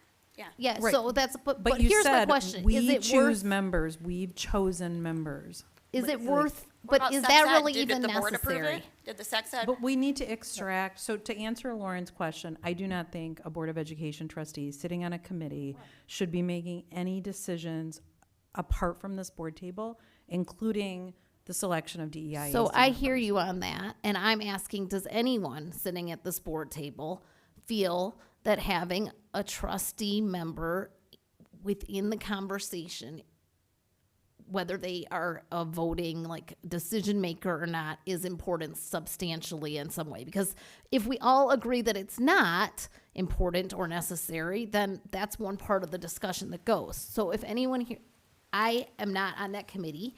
I would like to hear the argument. If somebody is saying that a Board of Trustee member should be involved in a listening capacity outside of in the choosing process, then I'd like to hear the rationale for that, because I tend to agree with Trustee Stebbin that even the appearance of it being the Board of Trustee member being there is inappropriate if that's what our lawyers are saying, and it's cleaner just to not have them involved. On the other hand, I could see that there might be compelling arguments to have them involved, such as just having a role of oversight, but I'm not sure how that's not fulfilled by having the other people that we were trying to outline here. In other words, members of the committee itself. So I'd like you to speak on that, Trustee Eastip. Yeah, I would like to respond to that. 'cause Can I? Brad was just ahead of you, Susan. Okay. Sorry. So I would like to reiterate that and say, like, I guess I see this through, like, okay. First of all, our legal advisors are telling us that we shouldn't be there, and that we shouldn't have a part in the say of who's on the committee, right? Like, that is their legal advice to us, because then we could be seen as having power outside the 7 of us. And I don't have individual power, right? I have power as a part of a team, right? And so for me, I think that, to answer your question definitively, I am very strongly in favor of not having us be part of that process. We can't hear you. So I hear that from you, from Trustee Stebbin, and I think from Trustee Austin. So I'm just waiting to hear from Trustee Eastup. And I'd furthermore just say one more thing, if I can, while it's mine. Like, okay, so I equate this with, like, making hiring decisions, right? So, like, when our staff members, right, have a need for a position to be filled, right? We take applications for that position, right? And we don't put a Board of Education trustee on those committees to advise in those committees either, right? We trust our people, right? And so we say to our team, right, which in this case, this committee would be what we're saying here of designee, co-chair, 1 student rep, 2 additional volunteer committee members, and those people make we're saying not insights to us about what that process would look like. So I guess I'm inclined to trust that committee and say that if it's at all even possible that our legal providers are saying to us that this is a violation of OMA, then for me it's an absolute, like, I don't think so. So that's the end of my point. Well, in here, just a question about, I want to answer your question for sure. But a question about, there's nothing that says, like in here, it says the board reps are still present. So I'm not sure what you're talking about with legal advice that they're not supposed to be. So I can answer that. So in our discussion, because it is an advisory committee, it did say, because it is a board advisory committee, when we were having this discussion, it was the policy committee said that because it is a board advisory committee, that having the board trustees observe the application selection process was appropriate, but not deliberating or deciding. So observing is different than participating in the decision-making process. Just to answer Lauren's question, what I'll say is that in any other committee or in any other board advisory, I would say that having the decision made publicly and since it is a board advisory, having the decision made publicly and having the board deliberate on the candidates would be, I think, would be something to consider. But because of the request of anonymity of this group and also of CEAB, I think that we have to make considerable changes. And then lastly, what I'll say, and this would fall under operations, and if Steve wants to, he can speak on this, but for the Sex Ed Advisory, when I was doing some research to just find out how other committees do this, at their most recent selection, and this was when Michelle Chekowitz was still here and involved, and so I don't know if we've been able to open her drive, but she had a rubric that she took the application that had been created for applicants and created a rubric. Names were removed from the applicants, and they were held up by the superintendent and co-chair to consider without names, and they were scored on the rubric, and then that's how the decision was made with the rubric. So there was just a little bit more of I don't know how you want to say that. Like there was a little bit more, it was clean, and it removed some of the subjective, bias and subjectivity. I think they did that very differently. So Cameron was part of the last one. And I think this brings a great point as far as Laura Washington wrote a standard organization procedure. Like I found it in my email. And then also Ryan Kerr, thought you said something. Ryan Kerr actually, along with the DEIAC, created sort of a charter, and that was the last meeting. I believe both the superintendent and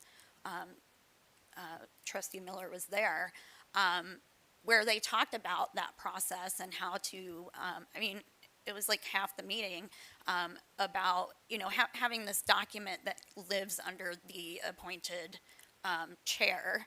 So I think that's kind of what you're referring to. I know with Cameron, we were, Trustee Gold and I were there, listened to the conversations that came up.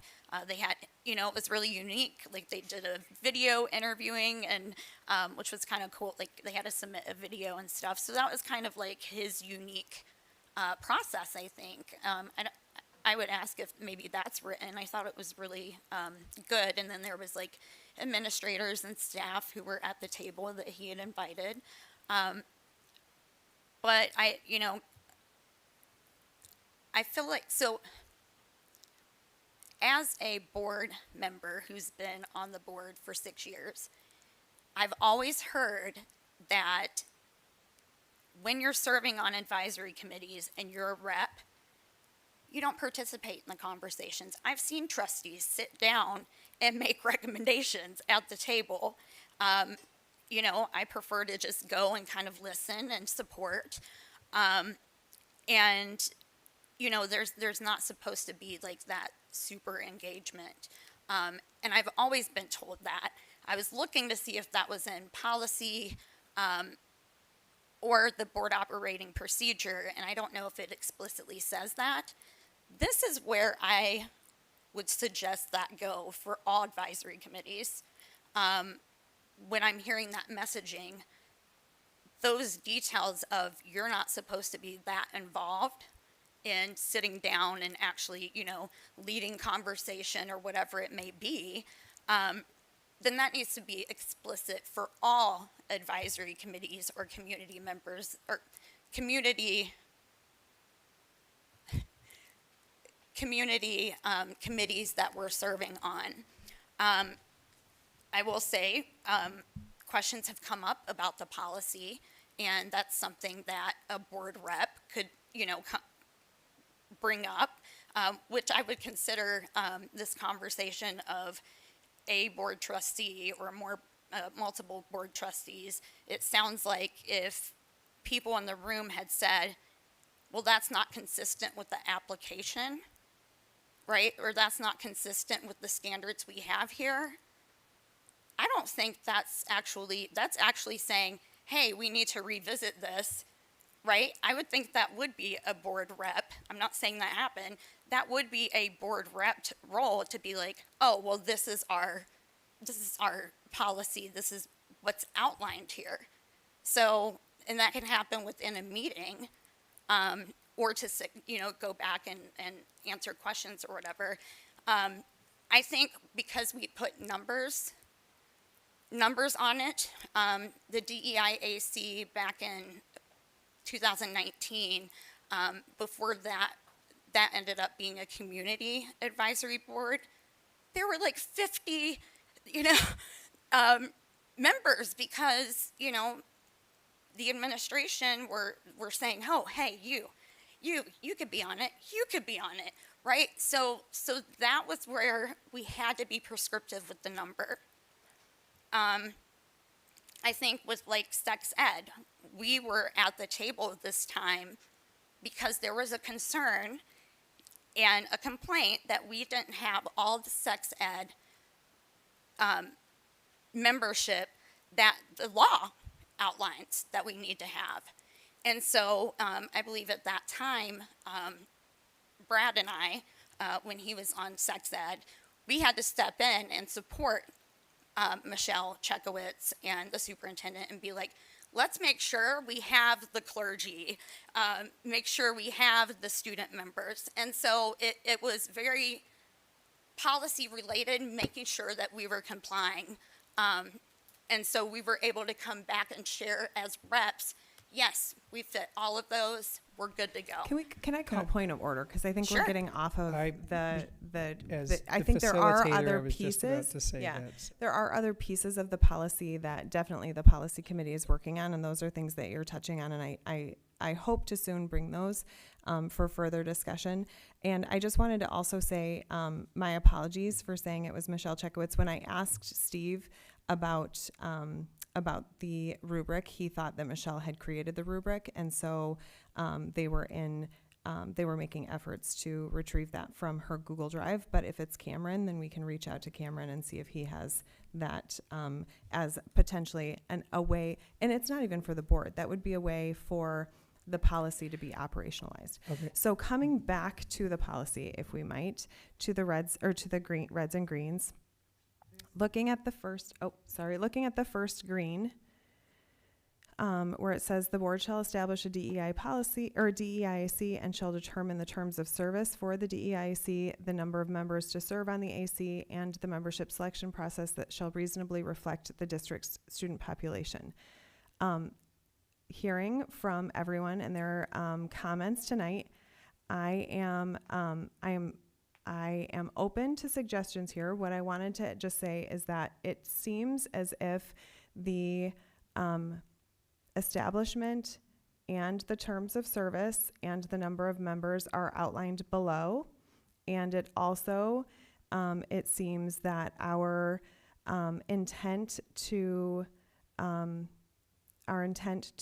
create more diversity may have limited diversity. So as the policy chair, I'm asking for the 7 to weigh in on striking that first green. or leaving a portion of it. Are you saying you would like to strike the proposed language change that you offered? I'm saying based on our discussion tonight and public feedback that I'm asking if the 7 would like to see any of that remain, or if we're in agreement that because it's outlined below and because the intent of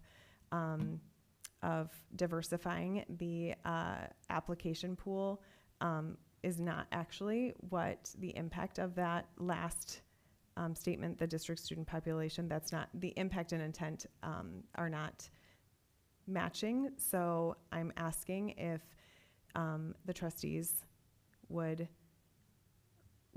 be opposed to striking that. Want to just go down the, Yeah. No, I'm not opposed. Okay. No, not opposed. not opposed. Just to move things along, I'll say I'm not opposed. Okay. Okay, and Tim? Okay, so moving forward, we could strike that in a second reading.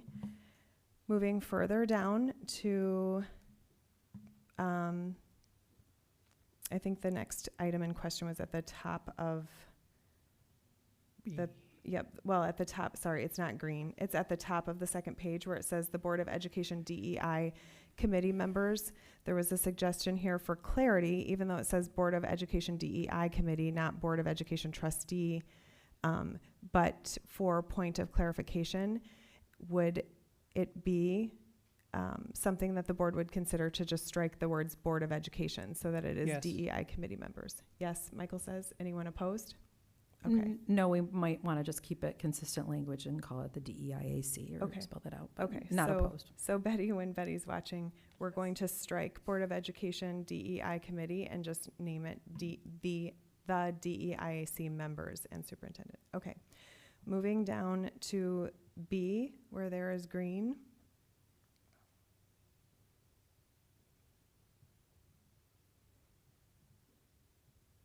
I didn't hear any specifics here. I'm fine. I'm willing to chime in that I think that this is good language and it's consistent with the legal advice that we have received. And I agree, I concur with Brad. I'm okay with this language as is. I agree. It sounds almost like we're voting, but. We're not voting. Right, I'm just if we're there's just any establishing dissension or consensus. anything, I Sense of the just committee, need to yeah. know, yeah. Okay. I have when no we're moving changes forward. to that. So, the language isn't consistent with the superintendent and or their designee with the rest of the policy. So I think that's something that Are needs you to be. gonna So Can you rec your going recommendation? going through the policy, we would do what do we call that? That would be a Scriveners. Scrivener's error or Scrivener's revision to change it to all say superintendent and or their designee. Is that what you're suggesting? No, right now it says superintendent and in parentheses or designee. Okay, so we would make those Because match. otherwise you're having 3 chairs. Yep, we'll make possibly. those match. Okay. And then C says, sorry, go ahead, back to B. In B, we had agreed that we should not just have parent. Oh, thank you, parent and caregiver, parent/caregiver to be consistent. Okay. And then someone today brought up the question of whether or not having a student rep would slow the ability to move forward. Is that a? Like during the summer. Is that a? Well, I just have a question as to whether that was something we want to take into consideration. It has happened in the past where students have graduated. So I think the reason why it was included there, one student rep, was for because we are students first and we believe in student voice. So potentially, I'm wondering if Steve might even be able to speak to the operationalizing of this, but we typically know in May who is going to be rolling off. So would it be possible to seat new applicants in May before students have moved on? What do you think? Do you think that'd be potentially?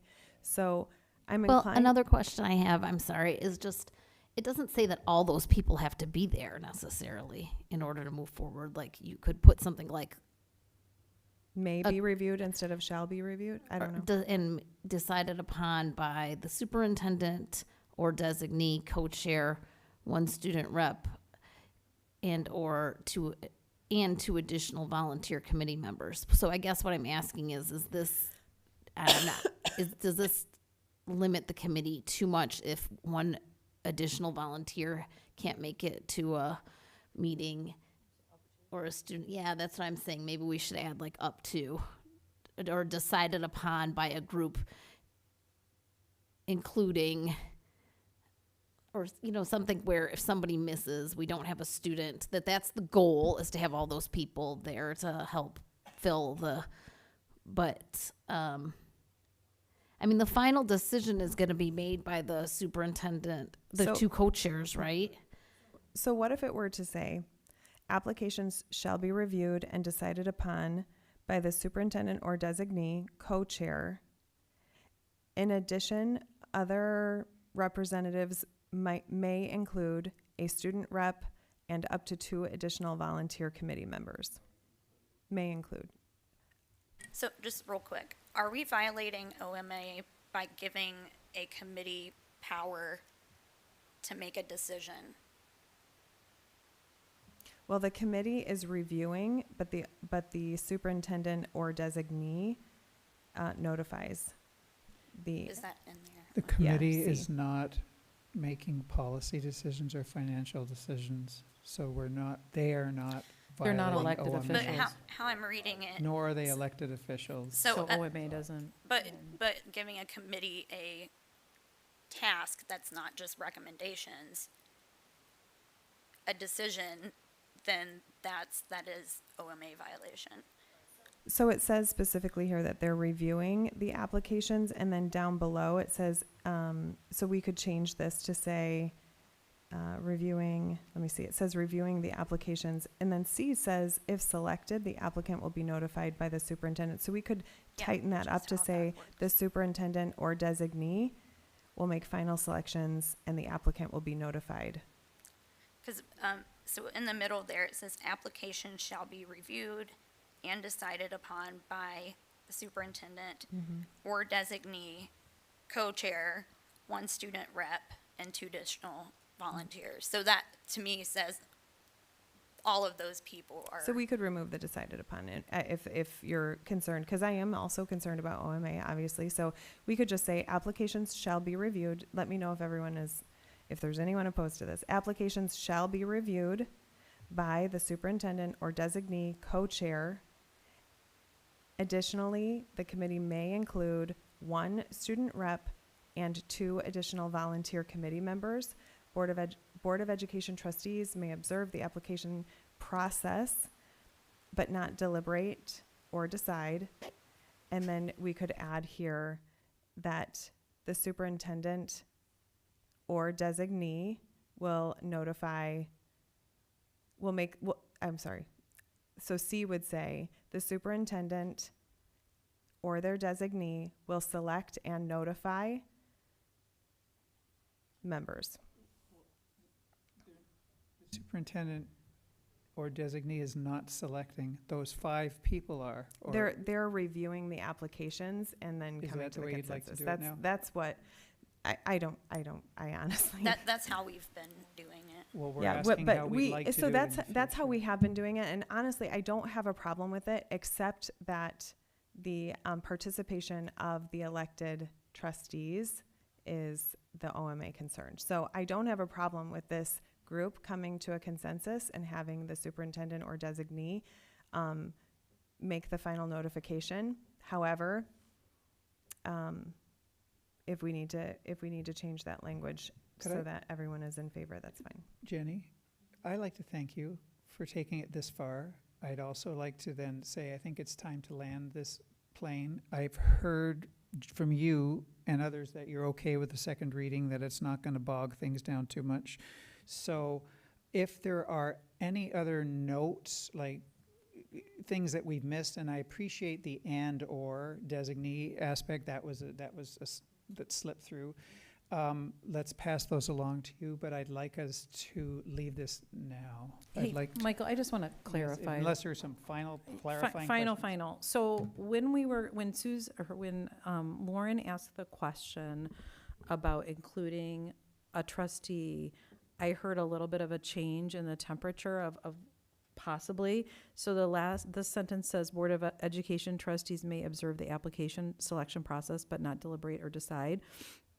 But I heard in the discussion that we were going towards not being comfortable with the trustees being there. So I just wanted to clarify how that's moving forward. That's number one. And then number two is just going back to the legal opinion. I want to make sure that we are not initiating a process for selection of committee members with a legal judgment that we need to change our process until we can get through a second reading. If Those I are could my just last two say, things. I don't, the So answer that- to the so second that's part my- is so no. The answer to the first part is we've received legal opinion saying that the trustees are allowed to be there as part of the consensus, correct? They're allowed to be, present, but I mean, we can forward that on. I think that section is something that should be a board operating procedure for all advisory committees So and n- all community committees. And I hope that we're working now on sex ed and wellness and what other policies to be this prescriptive. Well, I appreciate that note because over the summer I revised the board operating procedure based on all of the things that we've heard, but I'm just sort of waiting for the dust to settle this semester before we roll that out for a discussion, because that's going to take some time. Just wanted to then switch gears to finish the rest of my report because we had a meeting tonight also. So I just want to say tonight that we had a second policy meeting. And I just want to remind everyone too, who might be watching and listening, that the policy committee meets once a month.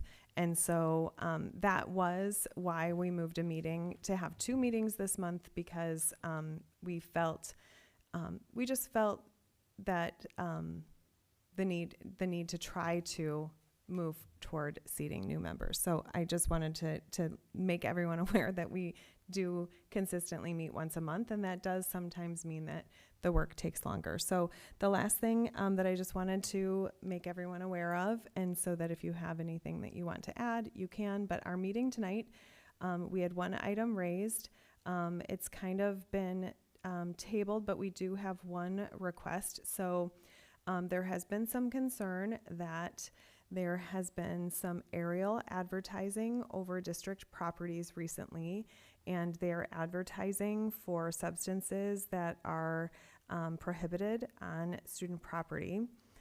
While we recognize that the FAA regulates the airspace, so that's not necessarily something that we can control, we would ask that anyone who might be attending a legislative breakfast, I know, Michael, you usually attend those, so anyone who might be attending a legislative breakfast who would have more insight or thoughts around regulating the airspace over district property, especially when advertising prohibitive substances for students. We know that they're legal otherwise.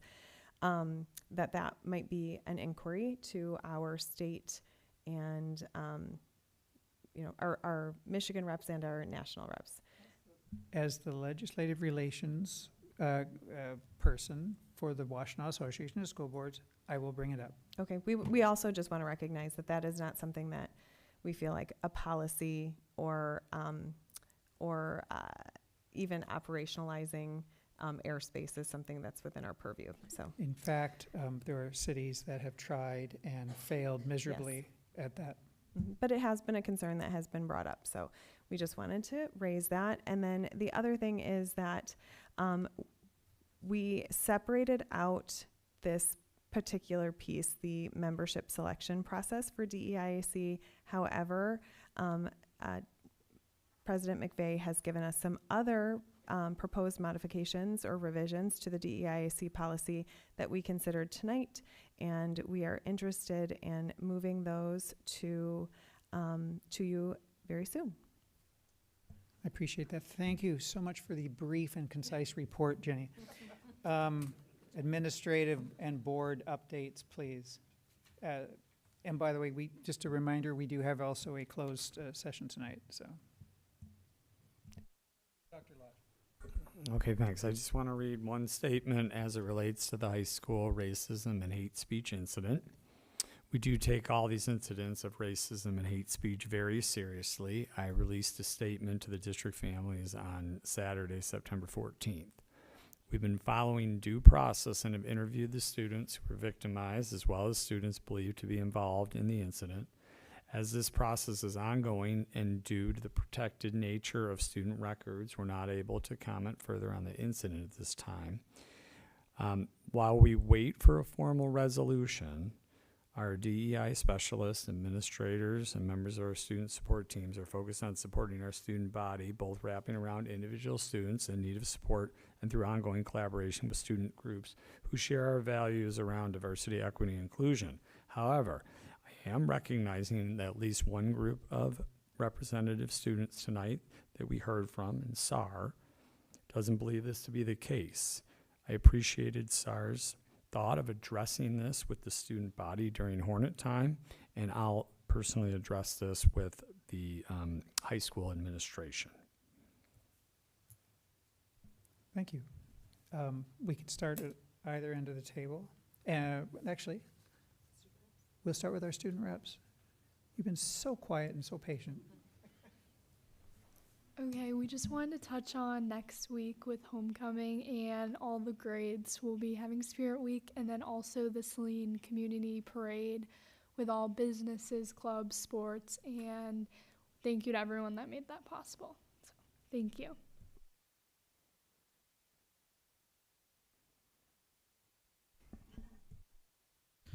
So just a couple things.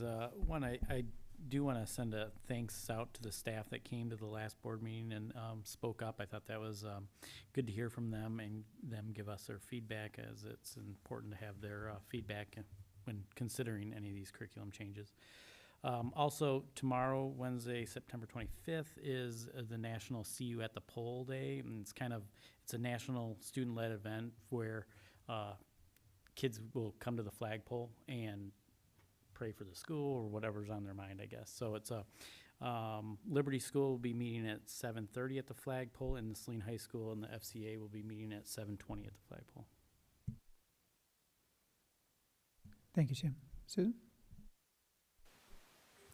Yes, I wanted to thank our Students Against Racism for coming up and talking about some concerns. Actually, I have had and expressed with the communication to the student body not happening.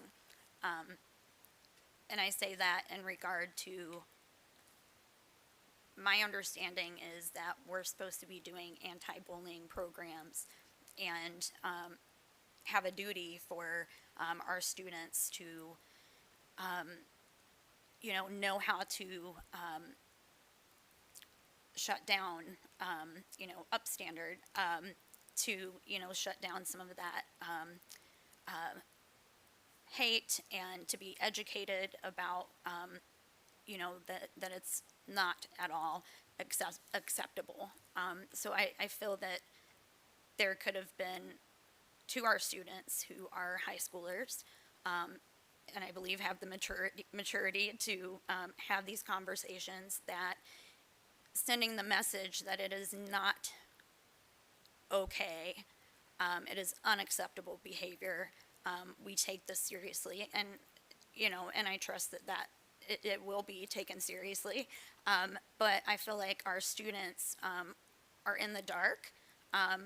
We got feedback from the fall that when there was, stuff in the bathrooms, the students were concerned that they had no idea. The students impacted are their peers. And while, names don't need to be given or necessarily the total situation, I know that they would want to support and to have a more of a community in, helping stand up against this hate. Additionally, it was not addressed that it was not only racism, it was anti-Semitism as well. And so that's disturbing to me that was not brought up. Our student said today that made her feel unsafe. And so I don't know why we're not talking to our children, our students. I thought, during Hornet time, that kind of those conversations were going on.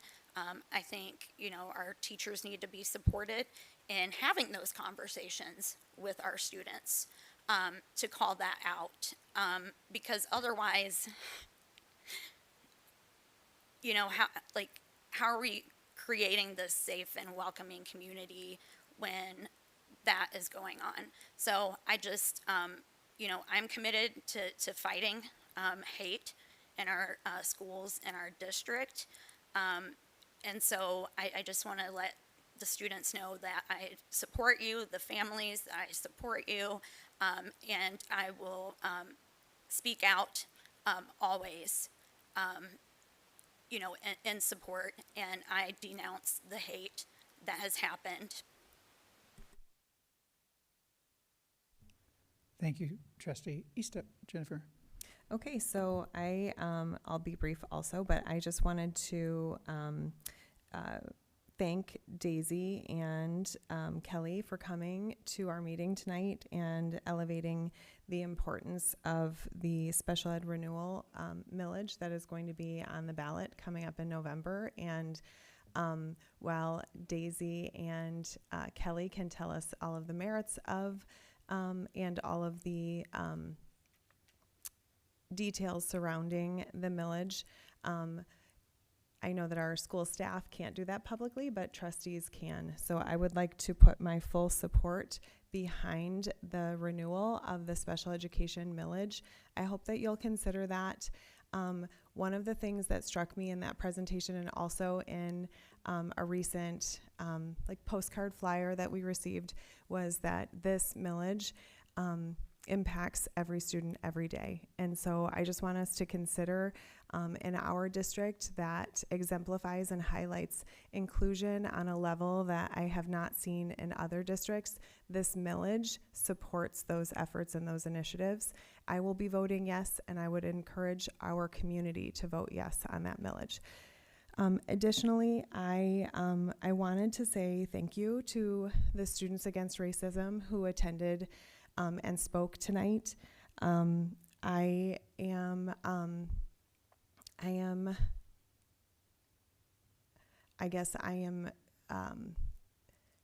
just want to acknowledge and respond to their feelings and to the requests that they've made, and I'm happy to hear that Superintendent Lotch is going to respond to many of their ideas and their concerns that were raised here.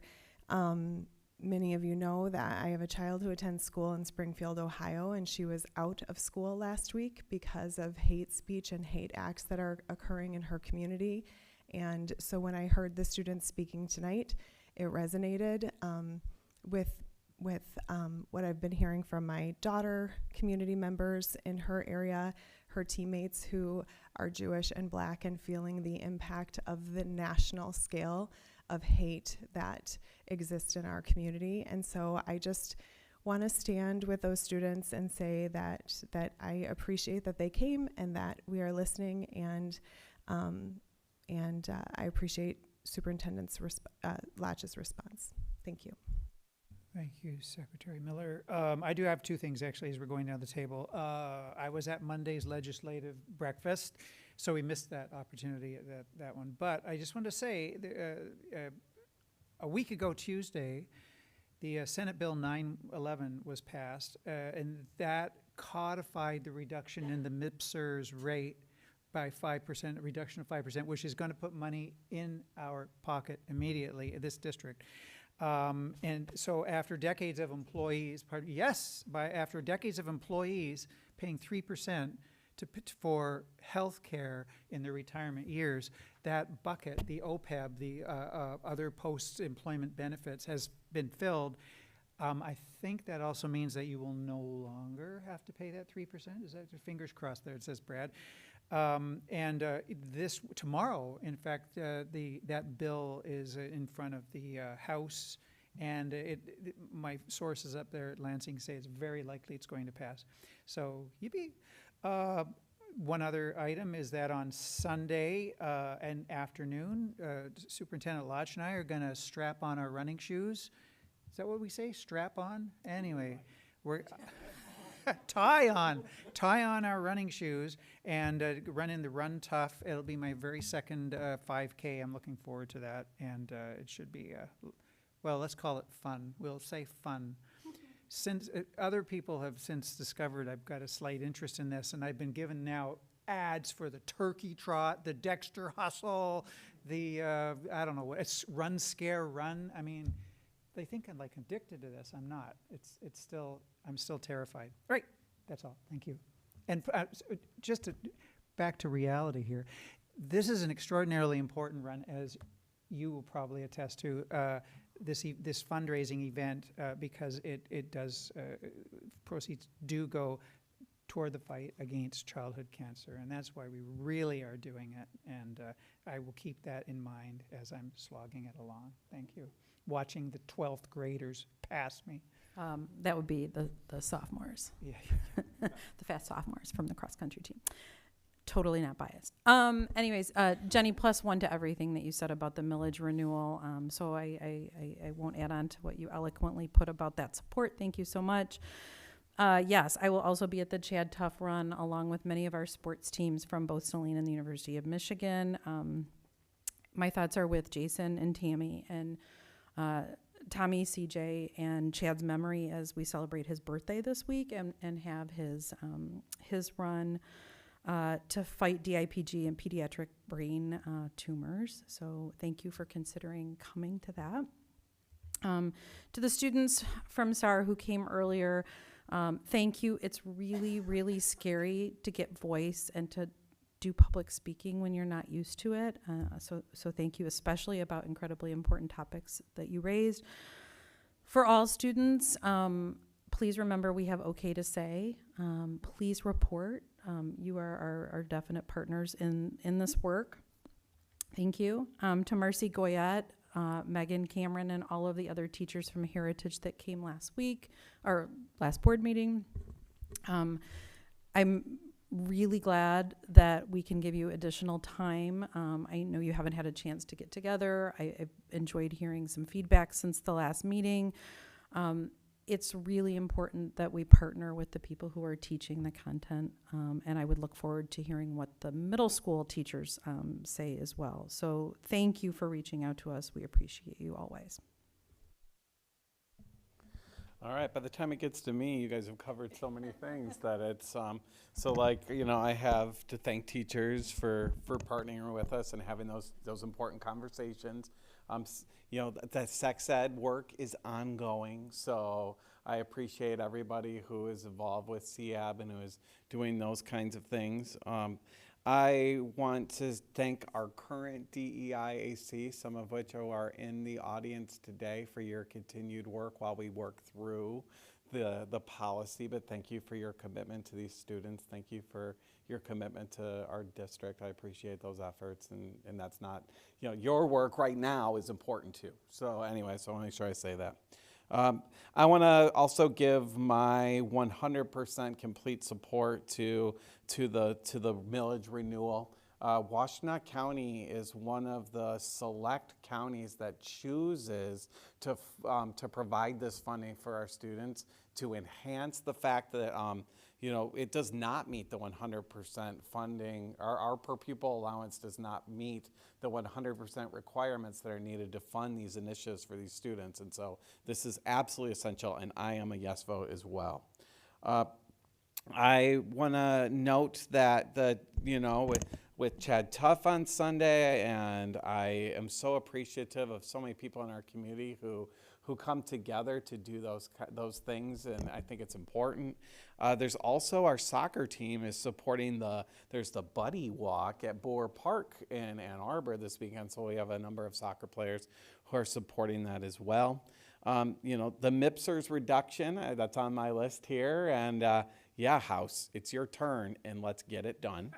All right, and I lastly want to say, we've had a number of comments about.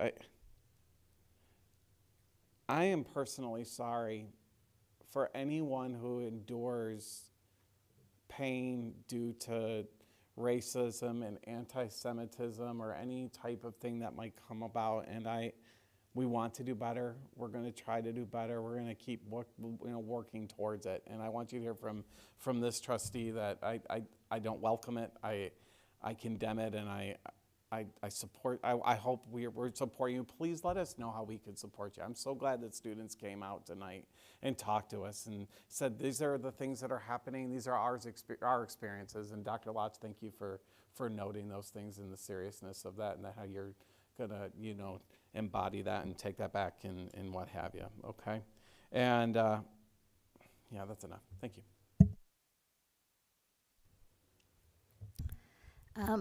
It's almost October, so please discuss with your physician whether or not the flu and COVID booster are right for you and your child. They probably are, and will help our kids keep our kids in school. I am especially so proud of NHS, the award tonight. I mean, all the presentations tonight have been mentioned, so I'll move forward, but as I said, I love blood donors and platelet donors and plasma donors, and I'm really so proud of NHS and their efforts, and hearing Saline highlighted like that tonight was really nice.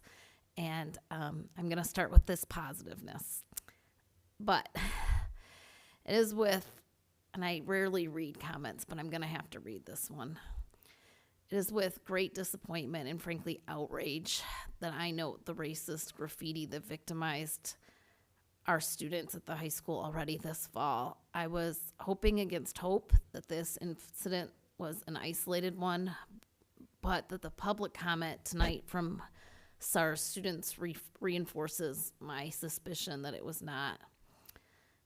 Like everyone else, I want to stand in solidarity with those targeted by these cowardly and hateful acts. I want to especially highlight that Black students in our district have had to endure repeated acts of racism just in the time I've been a parent and now elected trustee in this district. In addition, the use of the hateful swastika is offensive and terrifying for multiple communities, including, of course, the Jewish community. These incidents resonate throughout the community and cause fear, anger, and despair. And while I applaud the efforts of our schools in improving our responses, the entire community needs to respond proactively. The truth of this is that this is not a Saline problem. It's not a Saline schools problem. It's a nationwide problem. And unfortunately, in 2024, it feels to be getting worse instead of better for a myriad of reasons. It is the responsibility of all parents, clergy, and community members to speak out against these acts of hate. It is our responsibility. These white supremacist groups are coming for our kids. They want to target our vulnerable kids, and it is not by accident.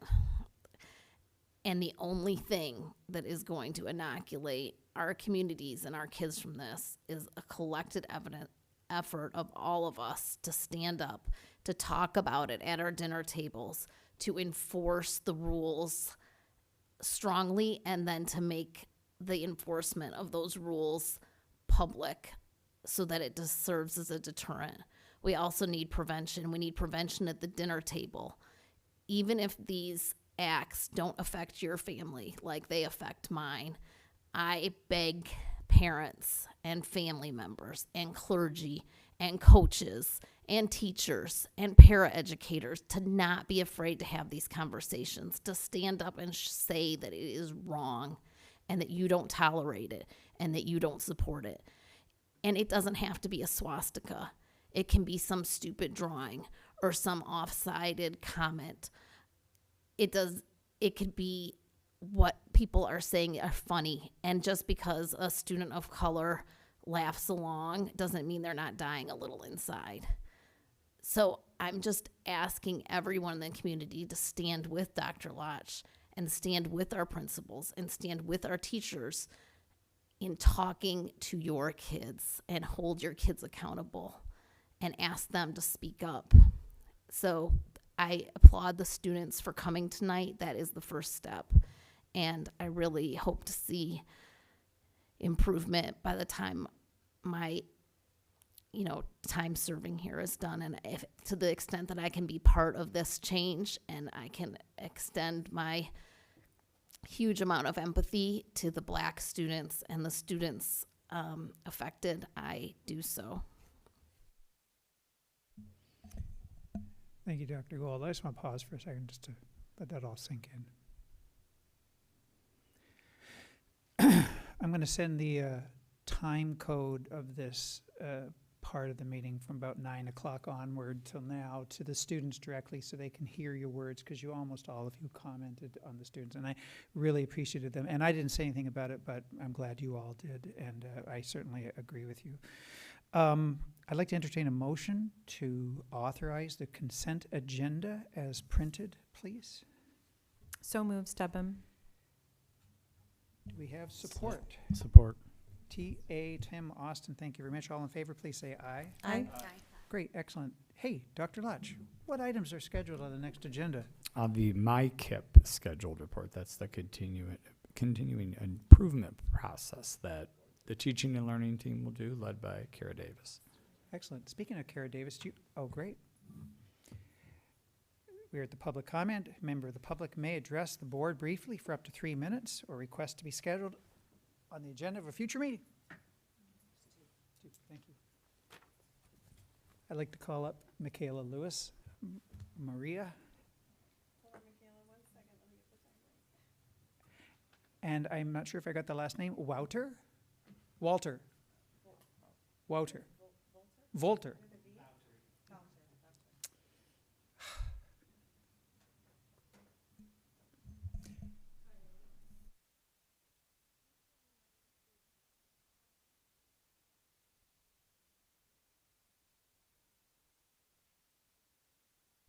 Okay.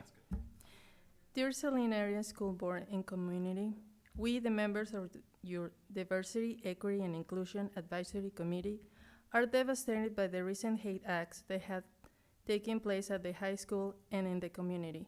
We come here tonight in our shared support of the students and families most harmed by these actions. Nobody should ever have to experience what you have. We offer love and support to you. We thank the district, trustees, and community who have denounced these hate acts now as they have done in the past. We encourage everyone to do the same. The seriousness of a hate act is that it attacks a person's humanity. Acts like this can destroy communities. We cannot let that happen. Hate acts don't just harm individuals. They harm the whole community by striking at our shared values. These are learned behaviors. A child does not enter the world seeing other people as lesser than themselves. They learn this, and they can unlearn it, but not without the dedication of the whole community. As members of this committee, we ask, what can you do to model the behavior you want in our community? We all make mistakes and we're all human, and we must acknowledge harmful actions, take responsibility, heal the harm, and move forward. But we cannot move forward without collectively recognizing all of the harm caused. Anyone who is sincerely interested in moving forward to heal our Saline Area Schools community, please share your thoughts with the Diversity, Equity, and Inclusion Advisory Committee. Our committee is charged with making recommendations to the board for how to improve our school climate at a future board meeting. We are dedicated to transforming our district into a more diverse, equitable, and inclusive district for all students. Everyone belongs here.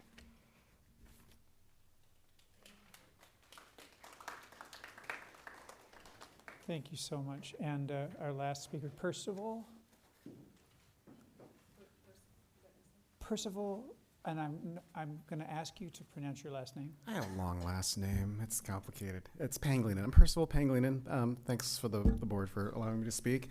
I, too, just wanted to comment on these acts. I have a child who graduated from the high school a year ago. She's a sophomore in college now, and I have two children, freshman and a junior right now.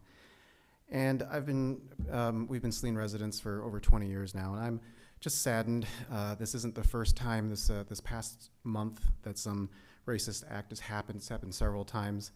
I'm discouraged, and I'm pleased that the board is renouncing racism and hateful acts. I would like the board to be, and the school to be much more aggressive and proactive about protecting our students, protecting our staff, the families. I am discouraged that this won't be the last time that we see these news reports. I'm also more fearful, it starts, as you mentioned before, it starts maybe with comments and then escalates into physical acts like graffiti, vandalism.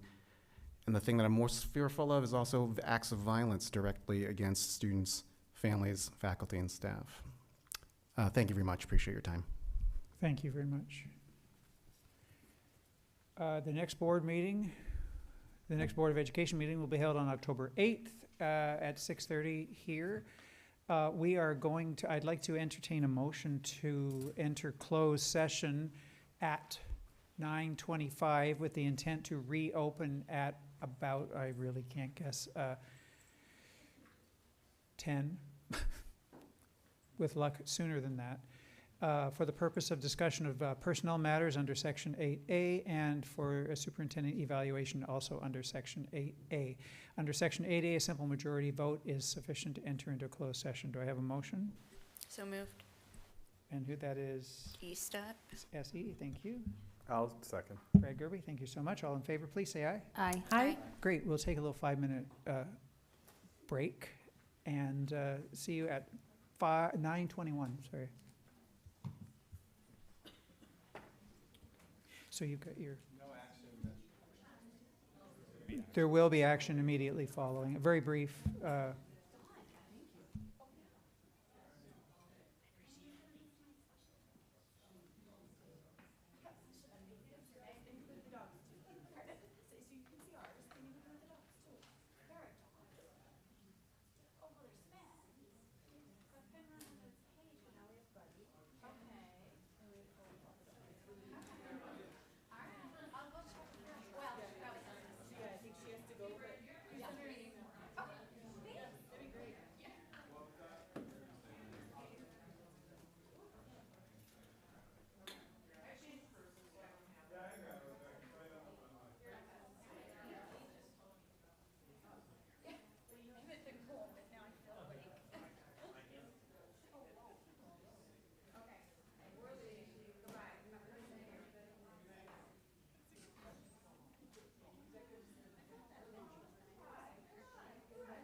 Michael said we're good to go.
We have returned to open session. There is one brief item. I'd like to entertain a motion to approve the settlement and release as discussed in closed session on September 24th. Do I have a motion to do so?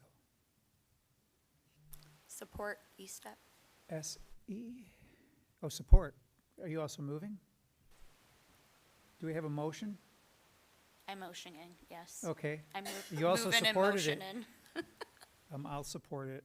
I rarely do that, but so. Let me just make sure I have this motion to accept the settlement. Motion to approve the settlement and release as discussed in closed session on September 24th.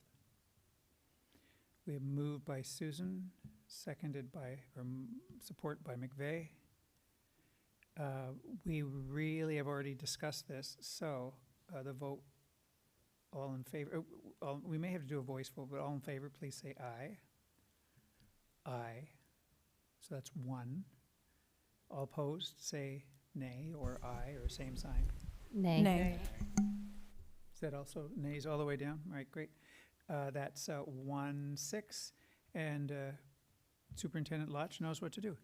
I'd like to entertain a motion to adjourn the regular Board of Education meeting at 10:25. So moved, E-step. E-step Support. moves. Stebbin. Stebbin, yes, thank you. All in favor, please say aye. Aye. Opposed? Come on. Someone's got to oppose it. Thank you very much, everyone. Tap, tap.